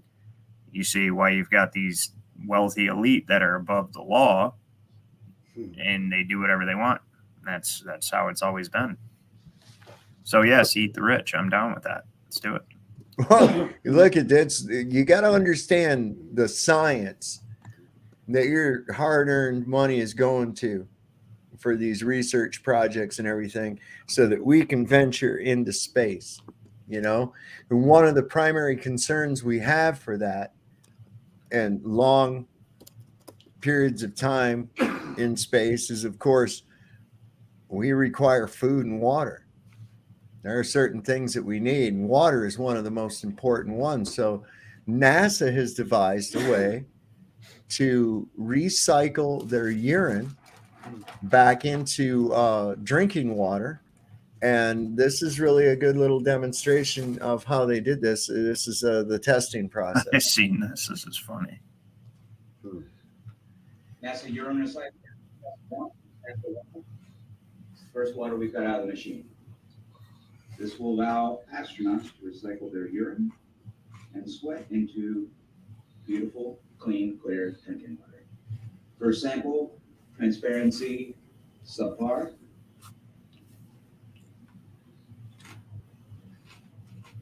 Oh, that's just piss. That's just straight up piss. Smell, urine, and damn it! Oh, that's piss. I don't know why I have to drink it. It's piss. It's yellow. That's piss all the way down to the bottom. It's 404. Results have not been promising. Edison, it took him like thousands of tries to find the right filament for a light bulb. And maybe we're being idiots, or maybe we're. It's piss! Well, just see him drinks it. I'm not going to drink it. I'd say you're a fucking idiot. You drink it! Do we even have a machine? Are we just pissing into this bottle? It would go great with a cheeseburger if you like drinking piss with your cheeseburger. Hey, that's not bad. Like a glass of water that a friend pissed a little bit into. We made water! Somebody give me a glass of piss. I want to celebrate. That's funny. I knew I had that on here somewhere, man. I knew I had that on here somewhere. I tell you what, we're having fun. It is hard. We do get, name called and all the silly stuff. But when you really get down to the bottom, brass tacks, if you will, we're connecting better than, deceived people or globers, if you will. And I hate even to be like the flat earthers, we're awake and they're asleep. Because a lot of the people that believe in the globe just haven't had the chance yet to hear the news. Right. I'm really hoping. I try to talk to people about it, but we are not afraid of the enemy, and we're not afraid of being wrong. but we're not going to sit by and just take what's handed to us anymore. We're going to look into it, and that inquisitive mind has come back alive, like childlike faith, and the just when I woke up a couple years ago, I had no idea how amazing nature was, and the moon and the sun and the stars. Like I hadn't looked at it in probably like 5 years, or if I saw it, I'd be like, yeah, it's the moon. Now I just stare at it as much as I can. Every time I see it, I'm looking at where it's at, what angles it's at, and it's just beautiful. But appreciate you having me on. I got anytime, man. It's a pleasure to have you here. Look, the thing is when and that's part of this too, is that when you get a whole nother level of appreciation, a whole nother level of gratitude, so to speak, that it's like, wow, this fucking place is totally magic. Everything interdependent on something else. It's like, just like your human body, you've got a circulatory system, you've got a nervous system, you've got organs, you've got all these different systems in your body that cannot exist on their own. They all are interdependent upon one another. Mm-hmm.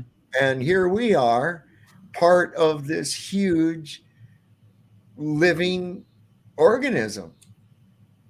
It's like a perfect clock, self-sustaining, self-feeding.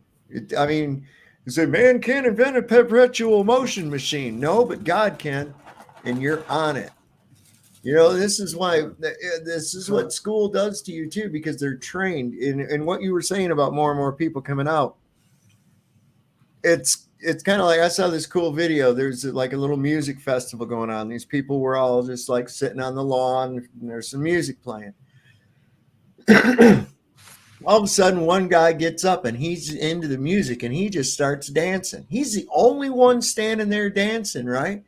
And other people are looking at him like, look at that guy. He's not like the rest of us, and they're looking at him like, what the fuck? Pretty soon, another guy comes over near him and he's dancing too. He's like, fuck yeah, I'm getting into it. He sees it. He grooves, right? He's into it. Pretty soon, you start seeing more and more people start to pick up on it. More and more people start to get in on it. And what it is, people are afraid to stand out. They don't want to be ridiculed. They don't want the smoke. Fall in line. Go along these paradigms. Don't be different, or else you're going to get some smoke. And this is why what we find, like Lucky Haskins says all the time, man, and I agree 100%. The only thing they have is fake space and mockery. That's their whole gig right there. And they rely on that, because how many times have we seen these idiots on Facebook they'll ask a question. You give them a legitimate answer. And if you continue to do that, the next thing is, oh, well, you people are just stupid and retarded, or they want you to defend someone else. Well, so-and-so's a flat earther and he says this, that, and I don't give a fuck what somebody else says. You're talking to me, right? And they keep trying to get you off of that. So then their next tactic, right?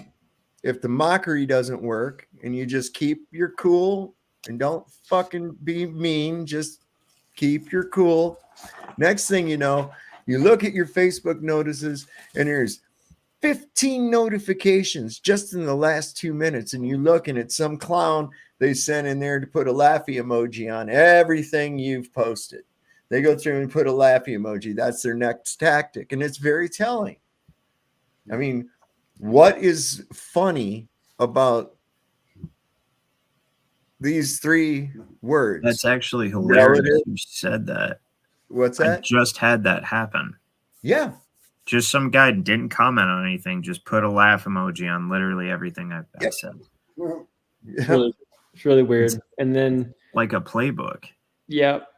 And one thing that they don't want us to know, obviously the ether, but like we're connected, like we're even touching it. No, it sounds weird, but if you think about like metaphysical and spiritual, like I've thought about somebody before and they've called me and I'm like, why do you call me? Like I don't know. I just thought about you out of the blue. And I was like, I just thought about you. That kind of connection. They don't want us to know about that. They want us to be dividing over politics, religion, skin color, everything. Yeah. Socioeconomic class, this materialism.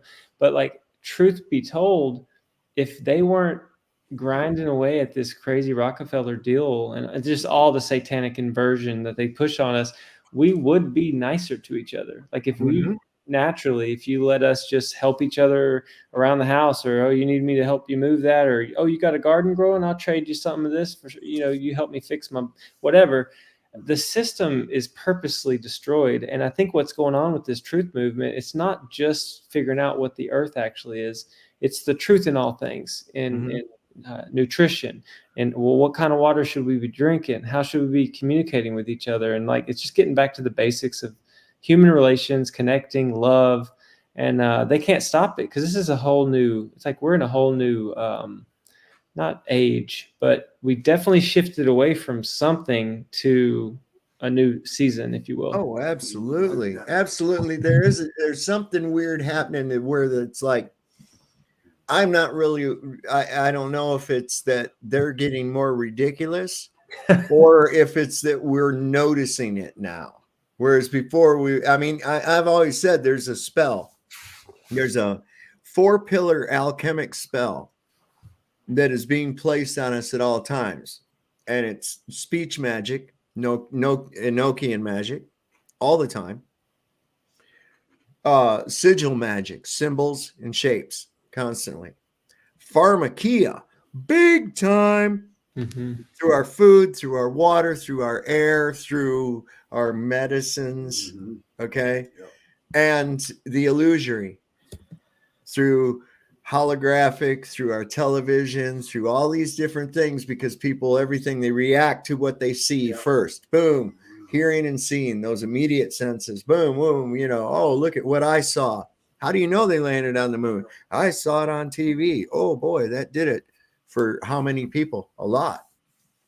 Okay.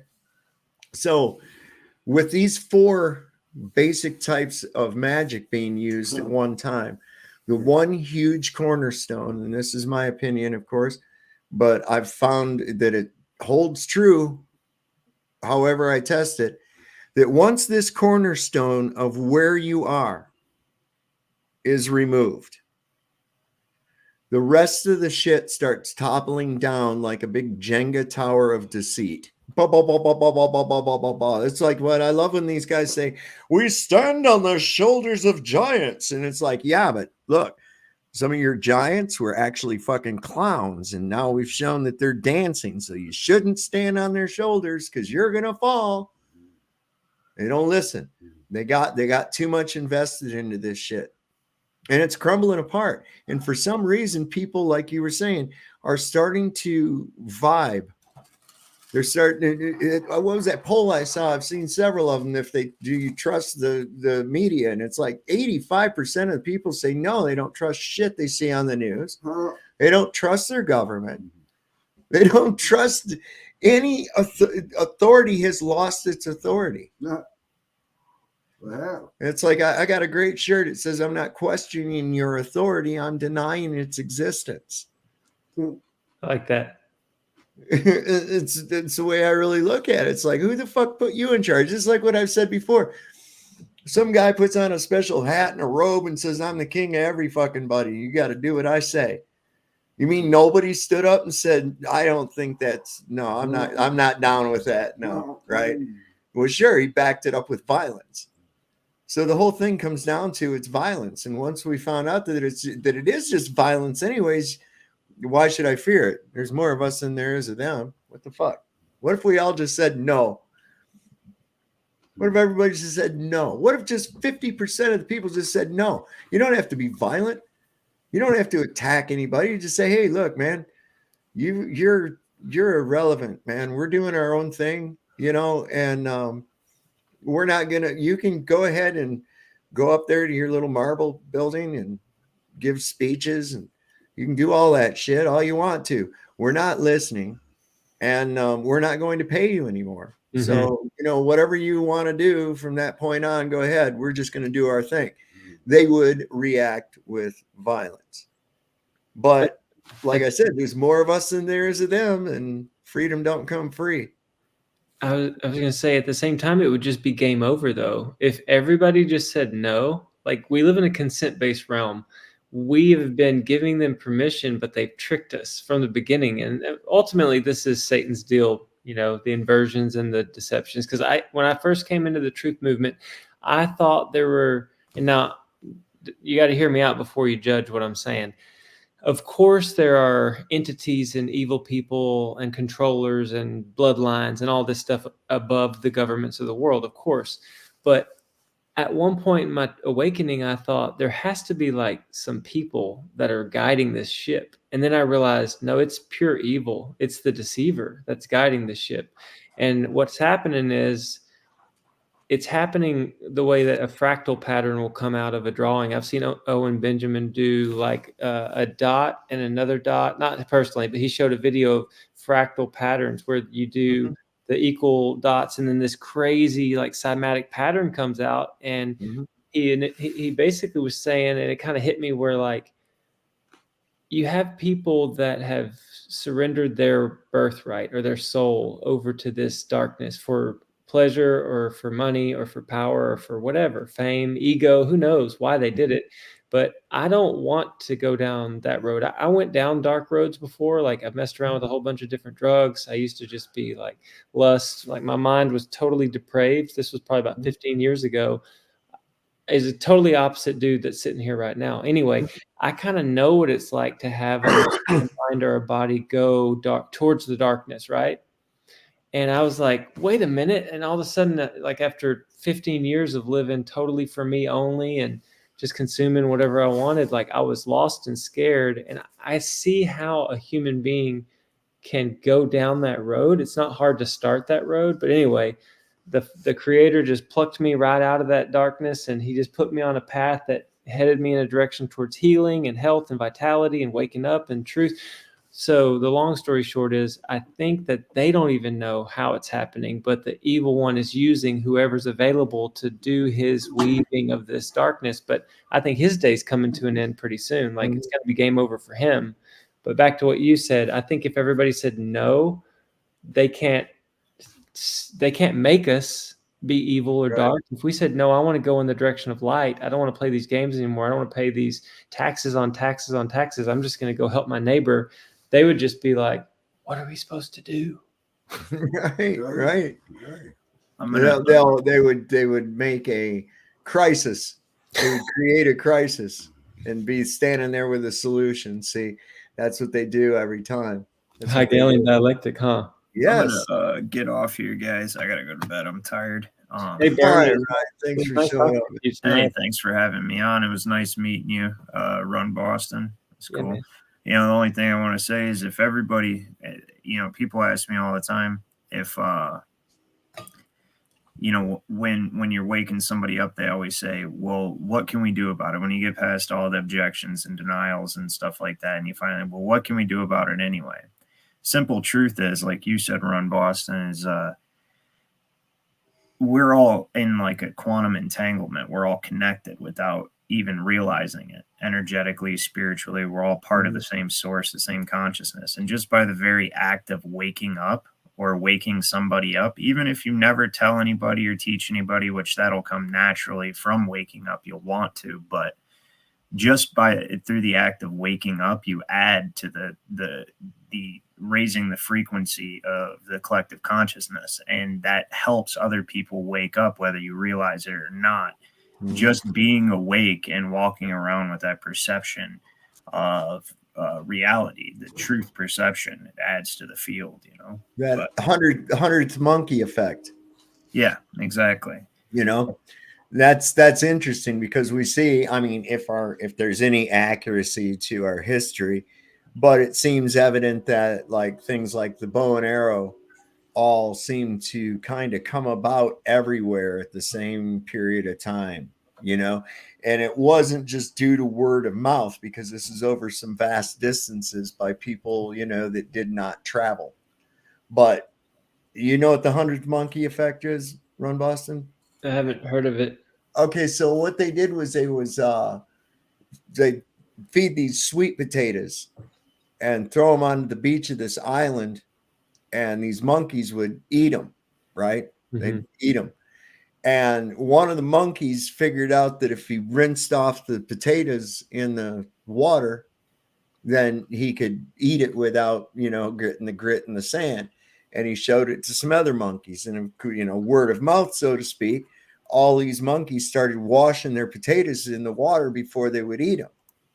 And about the 100th monkey learned to do this, after about 100 monkeys had learned to do this, they noticed that monkeys on other islands automatically started doing it as soon as they got the potatoes. What? That this somehow this knowledge had spread over this distance to unrelated monkeys. That's wild. And yeah, and it's something that happens, I think, with us as well. Yeah, absolutely. But thank you for having me on, Dad. It was nice meeting you, bro. Right on, man. Thanks. I will for be on joining. tomorrow night. If you want to join me, you're always more than welcome. So I will see you guys later. All right. Thanks for showing up, Ryan. We'll be checking you out tomorrow night. All right, later. Absolutely. Chinese monkey whisperers. Yeah, there you go.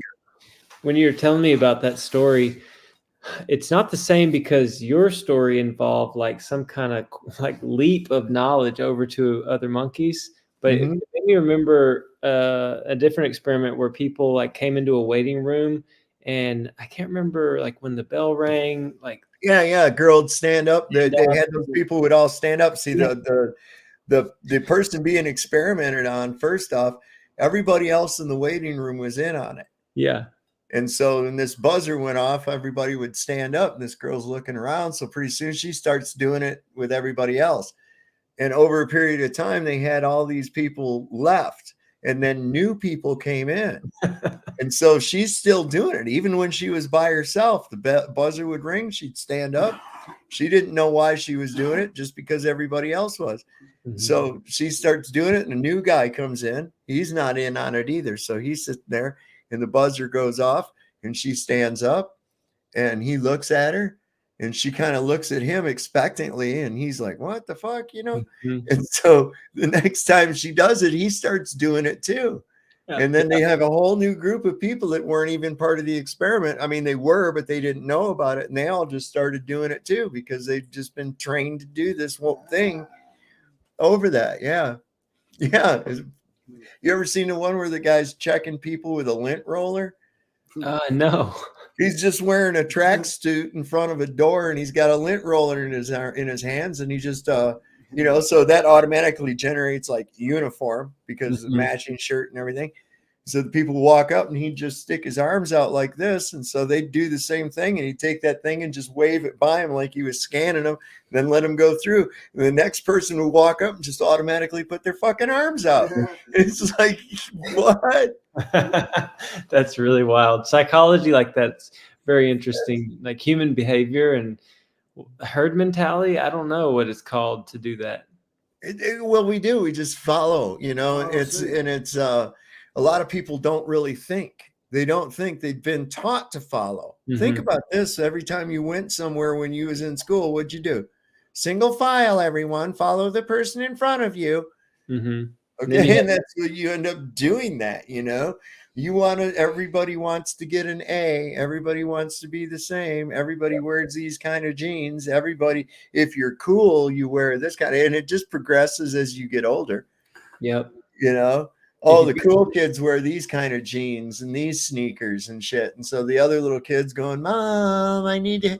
It's all just socially engineered bullshit, man. Yep. And then the bell too, like how loud and abrasive and aggressive the bell was. Yes. A conversation. It's time to go to class again. And then you're just chatting with your friends and you're having a great time connecting, and sever the connection. There's the bell, and it's just programming. See, my high school was so crazy, man. We had a smoking area, and you go outside in this little courtyard area, and you could smoke. And of course, everybody was standing around in little rings and smoking cigarettes as well as other things as well. I mean, there was so much weed smoking going on. Everybody was fucking high. They gave us 2 bells. Okay. The first one was like, you better get there before the second one goes. Okay. That's funny. And that was pretty much how it was. I mean, it was pretty chilled back. I can remember standing there one time and I saw everybody walk away from me, and I was like, what the fuck's going on? And I had this joint on a hemostat. It was still about a half a joint. It was burning. I'm sitting here hitting it. And I saw everybody look behind me and then just turn around and walk away all separate directions. And I'm like, what the fuck's going on? And I heard the principal, his voice. And I'm like, oh, fuck. So I stuck this joint. It's burning. I stuck my hand like Napoleon inside my coat, you know, and it's underneath my coat, smoldering. This smoke's building up under my coat. And I'm holding the hit, trying not to let it out in front of the principal and get the fuck away from this guy. Oh my gosh. I was successful though. That's wild. That's fun. Fun times. I mean, we've had so many ups and downs. Like, I don't even know your history at all, but we've had really, really good times, close calls, scary times. I don't know. What do you think about this? The people that are waking up versus the people that can't. There's got to be something different about us, because I had heartache, man. I had the struggles. It was super difficult to be me when I was younger. And then I think like they tried, or the system tried to kill me or squish me, like my uniqueness. And the bullies wanted to beat me up because I was empathetic and I liked everybody. And I don't know, like there was something about the system tried to squish me. And then now that I'm awake to true earth and I'm awake to connecting to people, like I'm not scared of anything. I'm not scared of death. I'm not scared of losing my wife or my kids. Like, so basically I'm explaining things now. I trust the creator. I'm so happy to be awake, and everything that I have, my own health, my kids and everything, are in an open hand, not like a tight one with a grip on it. And I pray that nothing ever happens to us and that we have a long, healthy, happy life. But I don't expect it. Like I'm not putting. Well, that would be unrealistic. Yeah, it would be unrealistic. Anything. That's why I say fearing death is about like fearing that the sun's going to come up. It's going to happen. All right. So just do like you're doing. Quit fear. Fear of loss is one of the biggest used in this control system. Fear of loss of freedom, loss of money, loss of a home, loss of your car, loss of your job, loss of your wife, loss, always fearing shit that is, one, inevitable, okay, and two, it's in a place that doesn't exist. The future, okay. Yeah. We only have now, perpetual now. That's all you have. The past, where is it? It's in your head. Where's the future? It's in your head. What is there then? There's now. Always now. I heard a guy one time say, if you stand with one foot over in yesterday and the other foot in tomorrow, you're pissing all over today. So that's a good way to look at it. I mean, you got to take it each day, you know. There might not be a tomorrow for me. I don't know. I have no idea. There might not be. It's what time here? It's 1:12 a.m. There might not be a 1:15 a.m. for me. I don't fucking know. And I don't matter to me, because I know this ain't the end of shit. You know, everybody's like, well, where you go when you die? And I'm like, hey, where were you before you got here? There's one you never thought about. That's a good one. Yeah, it's 12:12 here. So you're further up the line than me. Or further behind. Yeah, you're further behind. You're an hour behind me. You must be in I'm in Texas. Oh yeah, okay. Man. When do you have you heard anything about the next Flattoberfest? It was good meeting you there. No, I haven't heard anything about it yet. Next thing I got going is the wife and I are going to somewhere in Ohio for the eclipse in April. Oh yeah, so we're 40 minutes or 35 or 40 minutes from the path of totality. It's really going to be cool. Nice. But so where are you at in Texas? I have a friend down there. He's near Eagle Pass. Yeah, I'm in Tyler. Okay. Which is like 119 miles east of Dallas. Okay. Small town. But yeah, I can drive. I mean, the crazy thing about this event is every hotel, every Airbnb is totally sold out. And it's going to be gridlock. People are driving like they're just swarming to that point. Yeah. And I mean, that's why I heard there was calling for a state of emergency or some shit like that based on how many people are coming there. We picked a place based on where its path is at. It's in Ohio. Nobody wants to go to Ohio unless they have to. Mm-hmm. No offense to people in Ohio, but Cedar Point was like the only thing I ever went to Ohio for, or having to pass through it to go to Michigan, where I was born and raised at. And, that's pretty much it for me. So we picked a place there. It's hopefully we'll be able to see everything. It's in the path of totality. I'm not sure where it is. My wife's got the rooms and shit booked. So awesome. Yeah, well, it's gonna be enjoyable.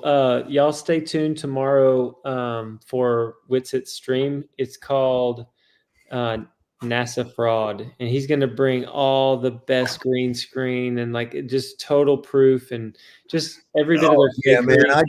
I got a whole folder. I'm putting some shit together.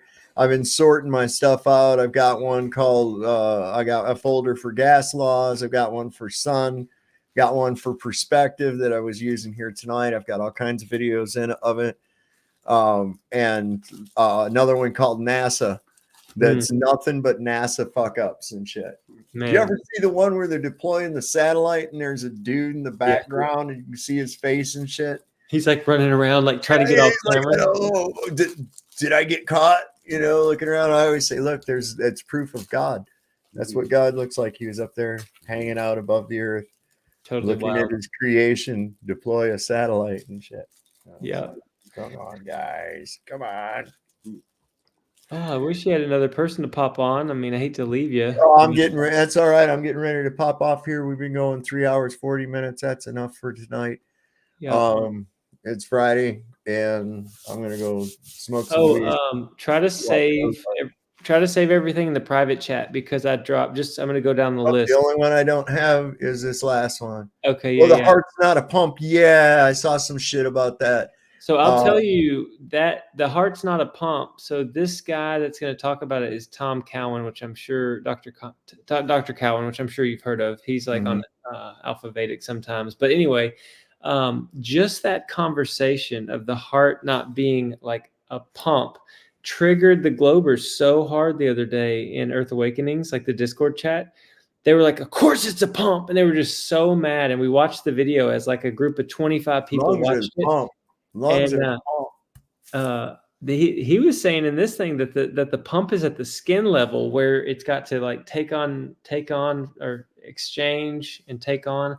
Anyway, when you watch that video, it'll be really, really cool. It's just the whole thing there is it's a thought experiment. Well, it's the whole thing too, is like when you even on that on a macro level. Okay. This is what these Globers say all the time when you bringing up the idea of a contained pressure system, they can't get it. They're thinking about a Tupperware bowl. Okay. And it's like, all right, wait a second.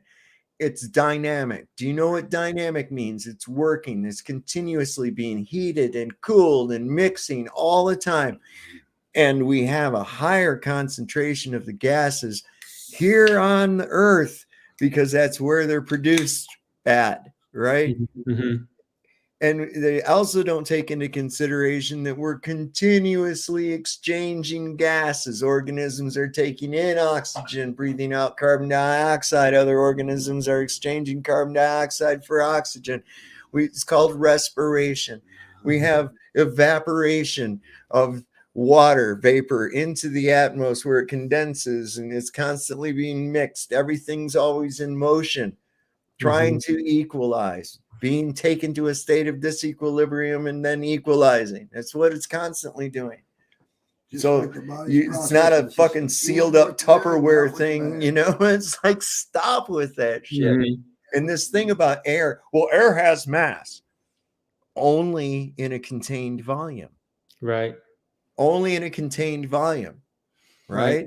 So we can fill a tank with air and then we can weigh it and subtract the tank weight, and that'll tell us the weight of the contained volume. Gas molecules are not bonded to one another, so they go away from one another, and given enough space, they'll dissipate out to the thinnest that they possibly can. Yeah. It's just that's just how gas works, man. And people get on me and they say, well, why don't you say atmosphere? And I'm saying because gas can't have a shape. Gas will only take shape of the container that it's in. Well, gravity is a container. Really? What's the downward acceleration of air? You got that one? Oh, Lordy. There's Globe Earther shows up at the last. What's happening, Globe Earther? Yo, what's up? What's going on, man? Yeah, the Earth is a globe. Oh, no. Okay. You think so? Nuh-uh. Hey, Globe Earther, you believe the Earth's a globe? Yes. You should check out.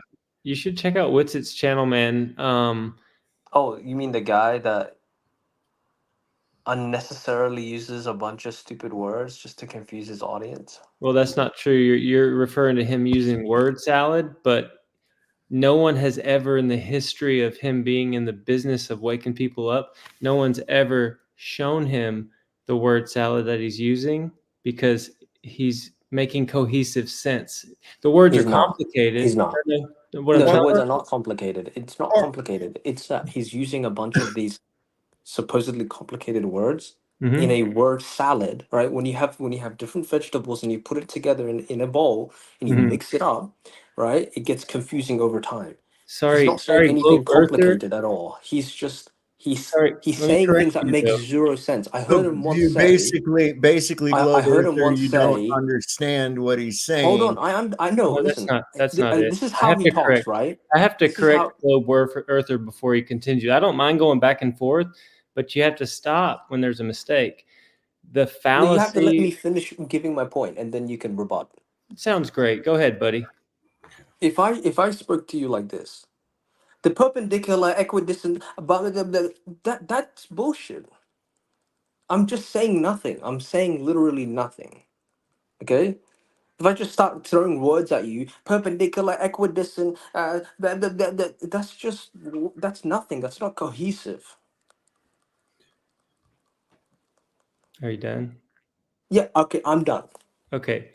So if someone's using word salad, it would literally be me saying, Haptus Nick not is this guy over here. I mean, it like just makes no sense. No word That's goes literally what together. he's doing. No word supports the previous word. The third word doesn't even make sense with the first word. But if you listen to what Witsit is saying and you slow down the speed to 0.75 or maybe even 0.50 or even 0.25 and write them down and look them up in the dictionary. I did that. I don't think that you have. I swear to God, I did that. You know what I found? This is what he said, right? I'm word for word, I'm quoting one of his videos. He said, perpendicular equidistant. You don't even put those two words together. It's not even. Can you So send me a dumb. link to that? I'd It's like to so look dumb. It's because I've been following actually Witsit for insane. 2 years and he understands what's going on in the realm. He understands the He globe doesn't. Okay, model. I'll tell you what Witsit is, right? I'll tell you All what right. Witsit is, right? Is this This going is to be his a Witsit personality. bashing where He he's not knows even that here? a lot of All right, communities. so it's my turn. It's Yeah, my go turn. for it. It's my turn. Okay. So oftentimes I find that people with a limited vocabulary are often those that will hear a word, not understand it, and just dismiss it rather than to try to find out what does that word actually mean. Okay. A lot of times You're words just like that repeating are what this guy just used. said. I'm not done. A lot of times words are used because they take the place of several words. I'm going to give you an example. Today, I went up to the grocery store in this machine that takes gasoline and has 4 wheels on it. And when you press a pedal, then it makes the thing go in a certain direction depending on how you have the gear set. Or I could say today I went up to the grocery store in my automobile, right? Because No, but I actually understood hold what you on a second, said. automobile takes the place of all those words I had to use to describe my No, that's a means false of equivalence. conveyance. I Right? understood what you said, buddy. I understood what you said. Okay, Versus me sitting I'm not your here buddy, saying something pal. like equidistant, perpendicular, refraction, reflective. It's Okay. like, what the fuck? It's just a bunch of shit. Can we slow down, Globe Earther? Because I want to have a conversation. Can we like back up and I can just Yeah, I just wanted to say, I wanted to give you who I'm gonna tell you who Witsit is. I dissect his personality for you. I'm not really He is interested taking because he's advantage not of here people to like defend you. himself. I'd He's rather taking advantage of people like you hold who are on. stupid and ignorant. How does your dislike for a way someone talks or a personality conflict you may have with someone? No. How He's does that make deceiving you. in what way Oh my does God. that make his information not factual? It's a bunch of crap. Can you prove It's that it's a just bunch of can you go prove to that it's any a of his bunch of crap? video. Bring up any of his video. We No, watch it it's together your right claim. now. Your We'll watch it claim is together what he right says now. is Bring up a crap. video Can you right give now. me We'll an watch it together. It's complete well, go ahead. Wait a garbage. second. Glober, listen. This is your claim. Now, I will admit there have been times when Witsit's saying something, I've sometimes had to go back and then play it slower because maybe I just don't pick it up Pull as up a quick. And video now, now. We'll wait. react together God damn it, now. brother. Let the motherfucker talk, man. You need to Right? calm down. But you're so fucking slow. It's annoying. Well, that's too bad, man. Go the fuck. Don't let the door hit you in the ass, man. You realize whose channel this is, right? Let's react to it live. You'll see. He doesn't say Well, anything. then give me what you got. No, go to any of his videos. Go to any of No, his this videos is right now. We'll watch you it just together right made a now. positive claim that Witsit says strings of words that make no sense. Give me an example. Give me an I'm trying to example of get one of you. these. I'm I'm not going to trying go to get on you fucking to shit up just for grab you. I any had a video of problem. his. So Grab any video of his, and we'll react to it well, together there you live. go. Go ahead, grab any video of his. No, I can't do it. Preferably I don't one have that the you means have to in do it right mind. now. I don't have the means to do it right now. Can you like reiterate one that maybe you've heard? I just did. No, He I've just never says heard him this. say Okay, it word would for get word. to This is blah one of blah his blah. things. I've This is never one of heard his him things say that he that. said. Right. This is one of his things that he said. He Okay, said what did he say? refraction, equidistant, perpendicular. He used those three words together. That makes zero sense. That's like just In what garbage. context It was makes that being zero used? sense. You can't add those three words Glow together. Berther. It's garbage. He's I never think you're said reaching, Glow he's Berther. never said those three words in that No, order. I can You're show you in making his latest crap video. All up. right, Where well, he go get literally that said clip. that. Get the clip. Go get the clip and let's hear it. Let's see it. What I'm finding is, Sovereign, we were having a very nice conversation, and he's here to what's just up, bro? destroy. Do you remember when I was talking earlier about the bell that goes off that's aggressive and agitated to stop the flow of communication? The second you start calling him out, and if he wants to pop back up, I didn't throw him off. I didn't throw him off. because as soon as you start talking the truth, they can't handle it. When you talk about what they're doing that's wrong, because what he was doing was wrong. Now, it was wrong on so many levels because Witsit is who helped me see the truth of this realm. And I don't understand everything that he can say. Well, look, man, motherfucker comes up here and makes a claim that he says stuff that's word salad. And I'm saying just because you don't understand the words doesn't mean it. And it's like, look, if I don't understand a word he's looking at, what the fuck does he mean by that? I'm not going to stop the man. I'm going to go pick up my dictionary and I'm going to look that word up. And then I'm going to put it into the context of what I just heard. Okay. Yeah. Oh, all right. I dig where he's coming from now. Boom. Hit play again. Right. Mm-hmm. And like I've said, I've had to slow him down because he does talk fast. Holy for sure. God. You remember the Micro Machines guy? Mm-hmm. Just the other day, I watched that guy. Yeah, man, he's got like the world record for the fastest talker or some shit like that. He did some commercials too. I mean, it wasn't just Micro. He did a bunch of fast talking stuff. I like that guy. Yeah, I can't. I'd like to see a EEG on that guy when he's doing that. I would love to see that thing fire, and that would be something else. For sure. But so sometimes I have to go, oh shit, man, I got to slow him down and listen or re-listen again. What was he actually saying? Mm-hmm. So it's like, but when he says, oh, he just said some stuff that's word salad. Well, give me an example. Oh, okay. This is what you say. You just said there's any video, right? You're on a device that has these videos, right? Why don't you go ahead and bring up the video you're talking about? There seems to be a problem with you, but never once did he say he's wrong. Right. Okay. It just said that I don't understand what he says. is what he well, basically said. let me break this emotional whatever. So here's the thing. That person, whoever he is either here for an agenda to destroy, or scared out of his mind that he could have been lied to about where he lives, and he just can't handle a couple grown people that have figured out the truth of our realm. We're stationary. I mean, Mickelson Morley shows no motion, and then they wanted to throw out the ether. I mean, there's so many ways that the globe just gets destroyed. But anyway, it's all about the vibe. What vibe are you bringing? Like when you come into a room, is your goal to just absolutely take the vibe from wherever it is to complete crap and just like show up and just blow up? And see, here's what's funny. This is gonna be the downfall of the Globers because they don't have anything. They have Band-Aids on top of, before we even started, they had Band-Aids on top of Band-Aids on top of Band-Aids. There's no unified theory. It's all this like made up bull crap.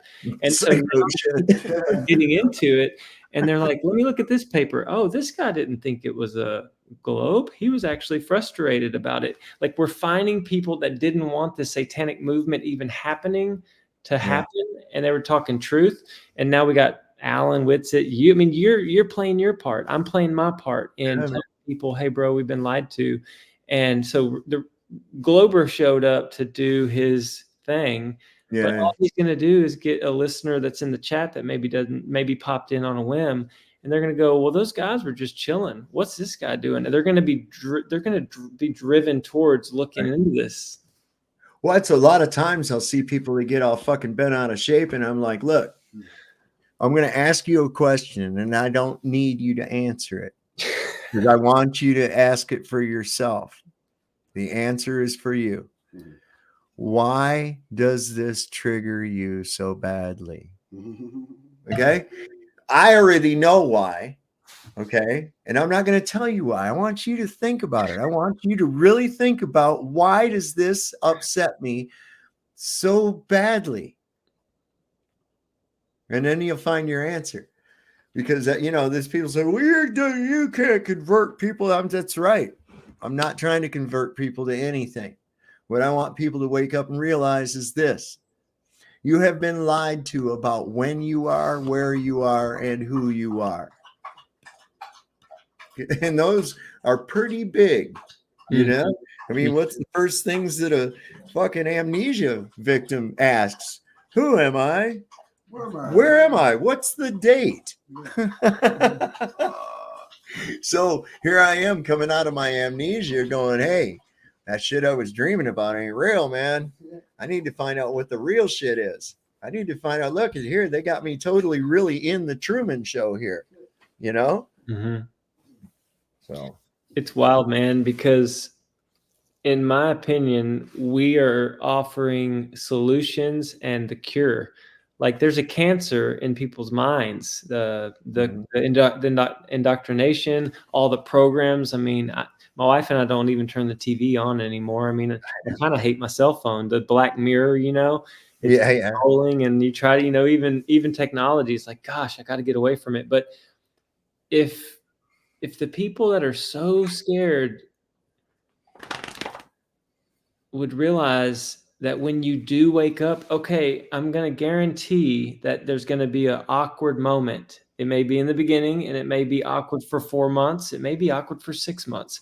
But when you push through and you keep seeking truth, you keep hungry for what's actually true in reality, not just in your brain, not something that was injected in there, you will have a weight come off of you. You will feel lighter. You'll feel happier. You won't be as stressed about anything because you're a different person when you come out from under that much. Something you've known all along, but have suppressed. Yeah. That's what it is. That's exactly. And I think that's what the freedom feeling is. It's like, whew, I don't have to hold on to that fucking shit no more. God damn. Well, here's the real crazy thing. Regardless of what that dude just tried to do, he doesn't know that he's working for the enemy. I mean, or that he's pushing to keep the deception alive out of fear or he's paid to do it. But he doesn't know the freedom we have, and that's what's sad. So like when I get off of here in just a minute, I'll calm down. I mean, I'm not even that upset, but I'll pray for that dude because he needs prayer. Sure. Yeah. Yeah, But hey, and it's also a symptom of our society. You know, that's what we do. That guy was wrong about, you're wrong. That's a terrible thing. And I'm looking at being wrong as a learning experience. What the fuck, right? You just take it because you're afraid. You go with the flow. And like I've always said, Ron Boston Bear, is this: there's two things that go with the flow: dead fish and shit. That's right. Yep. That's right. Yeah, I'm getting off here in just a second anyways, my man. And I had something come to my mind, but yeah, it was good to be on your show and visit and just hang and chill. I'll hop on again. I appreciate everything you said tonight. Right on, man. It's good having you up here, man. It really was. See you next time. Later chat. Right, man. Peace. Right on. And so I'd like to say to everybody, you know what we always say here: don't trust Whitey. Lord loves a working man, and see your doctor and get rid of his ass because he'll probably kill you, right? So we'll see you next time on Sovereign Soul Unchained Mind. Y'all have a wonderful tomorrow and the rest of your evening.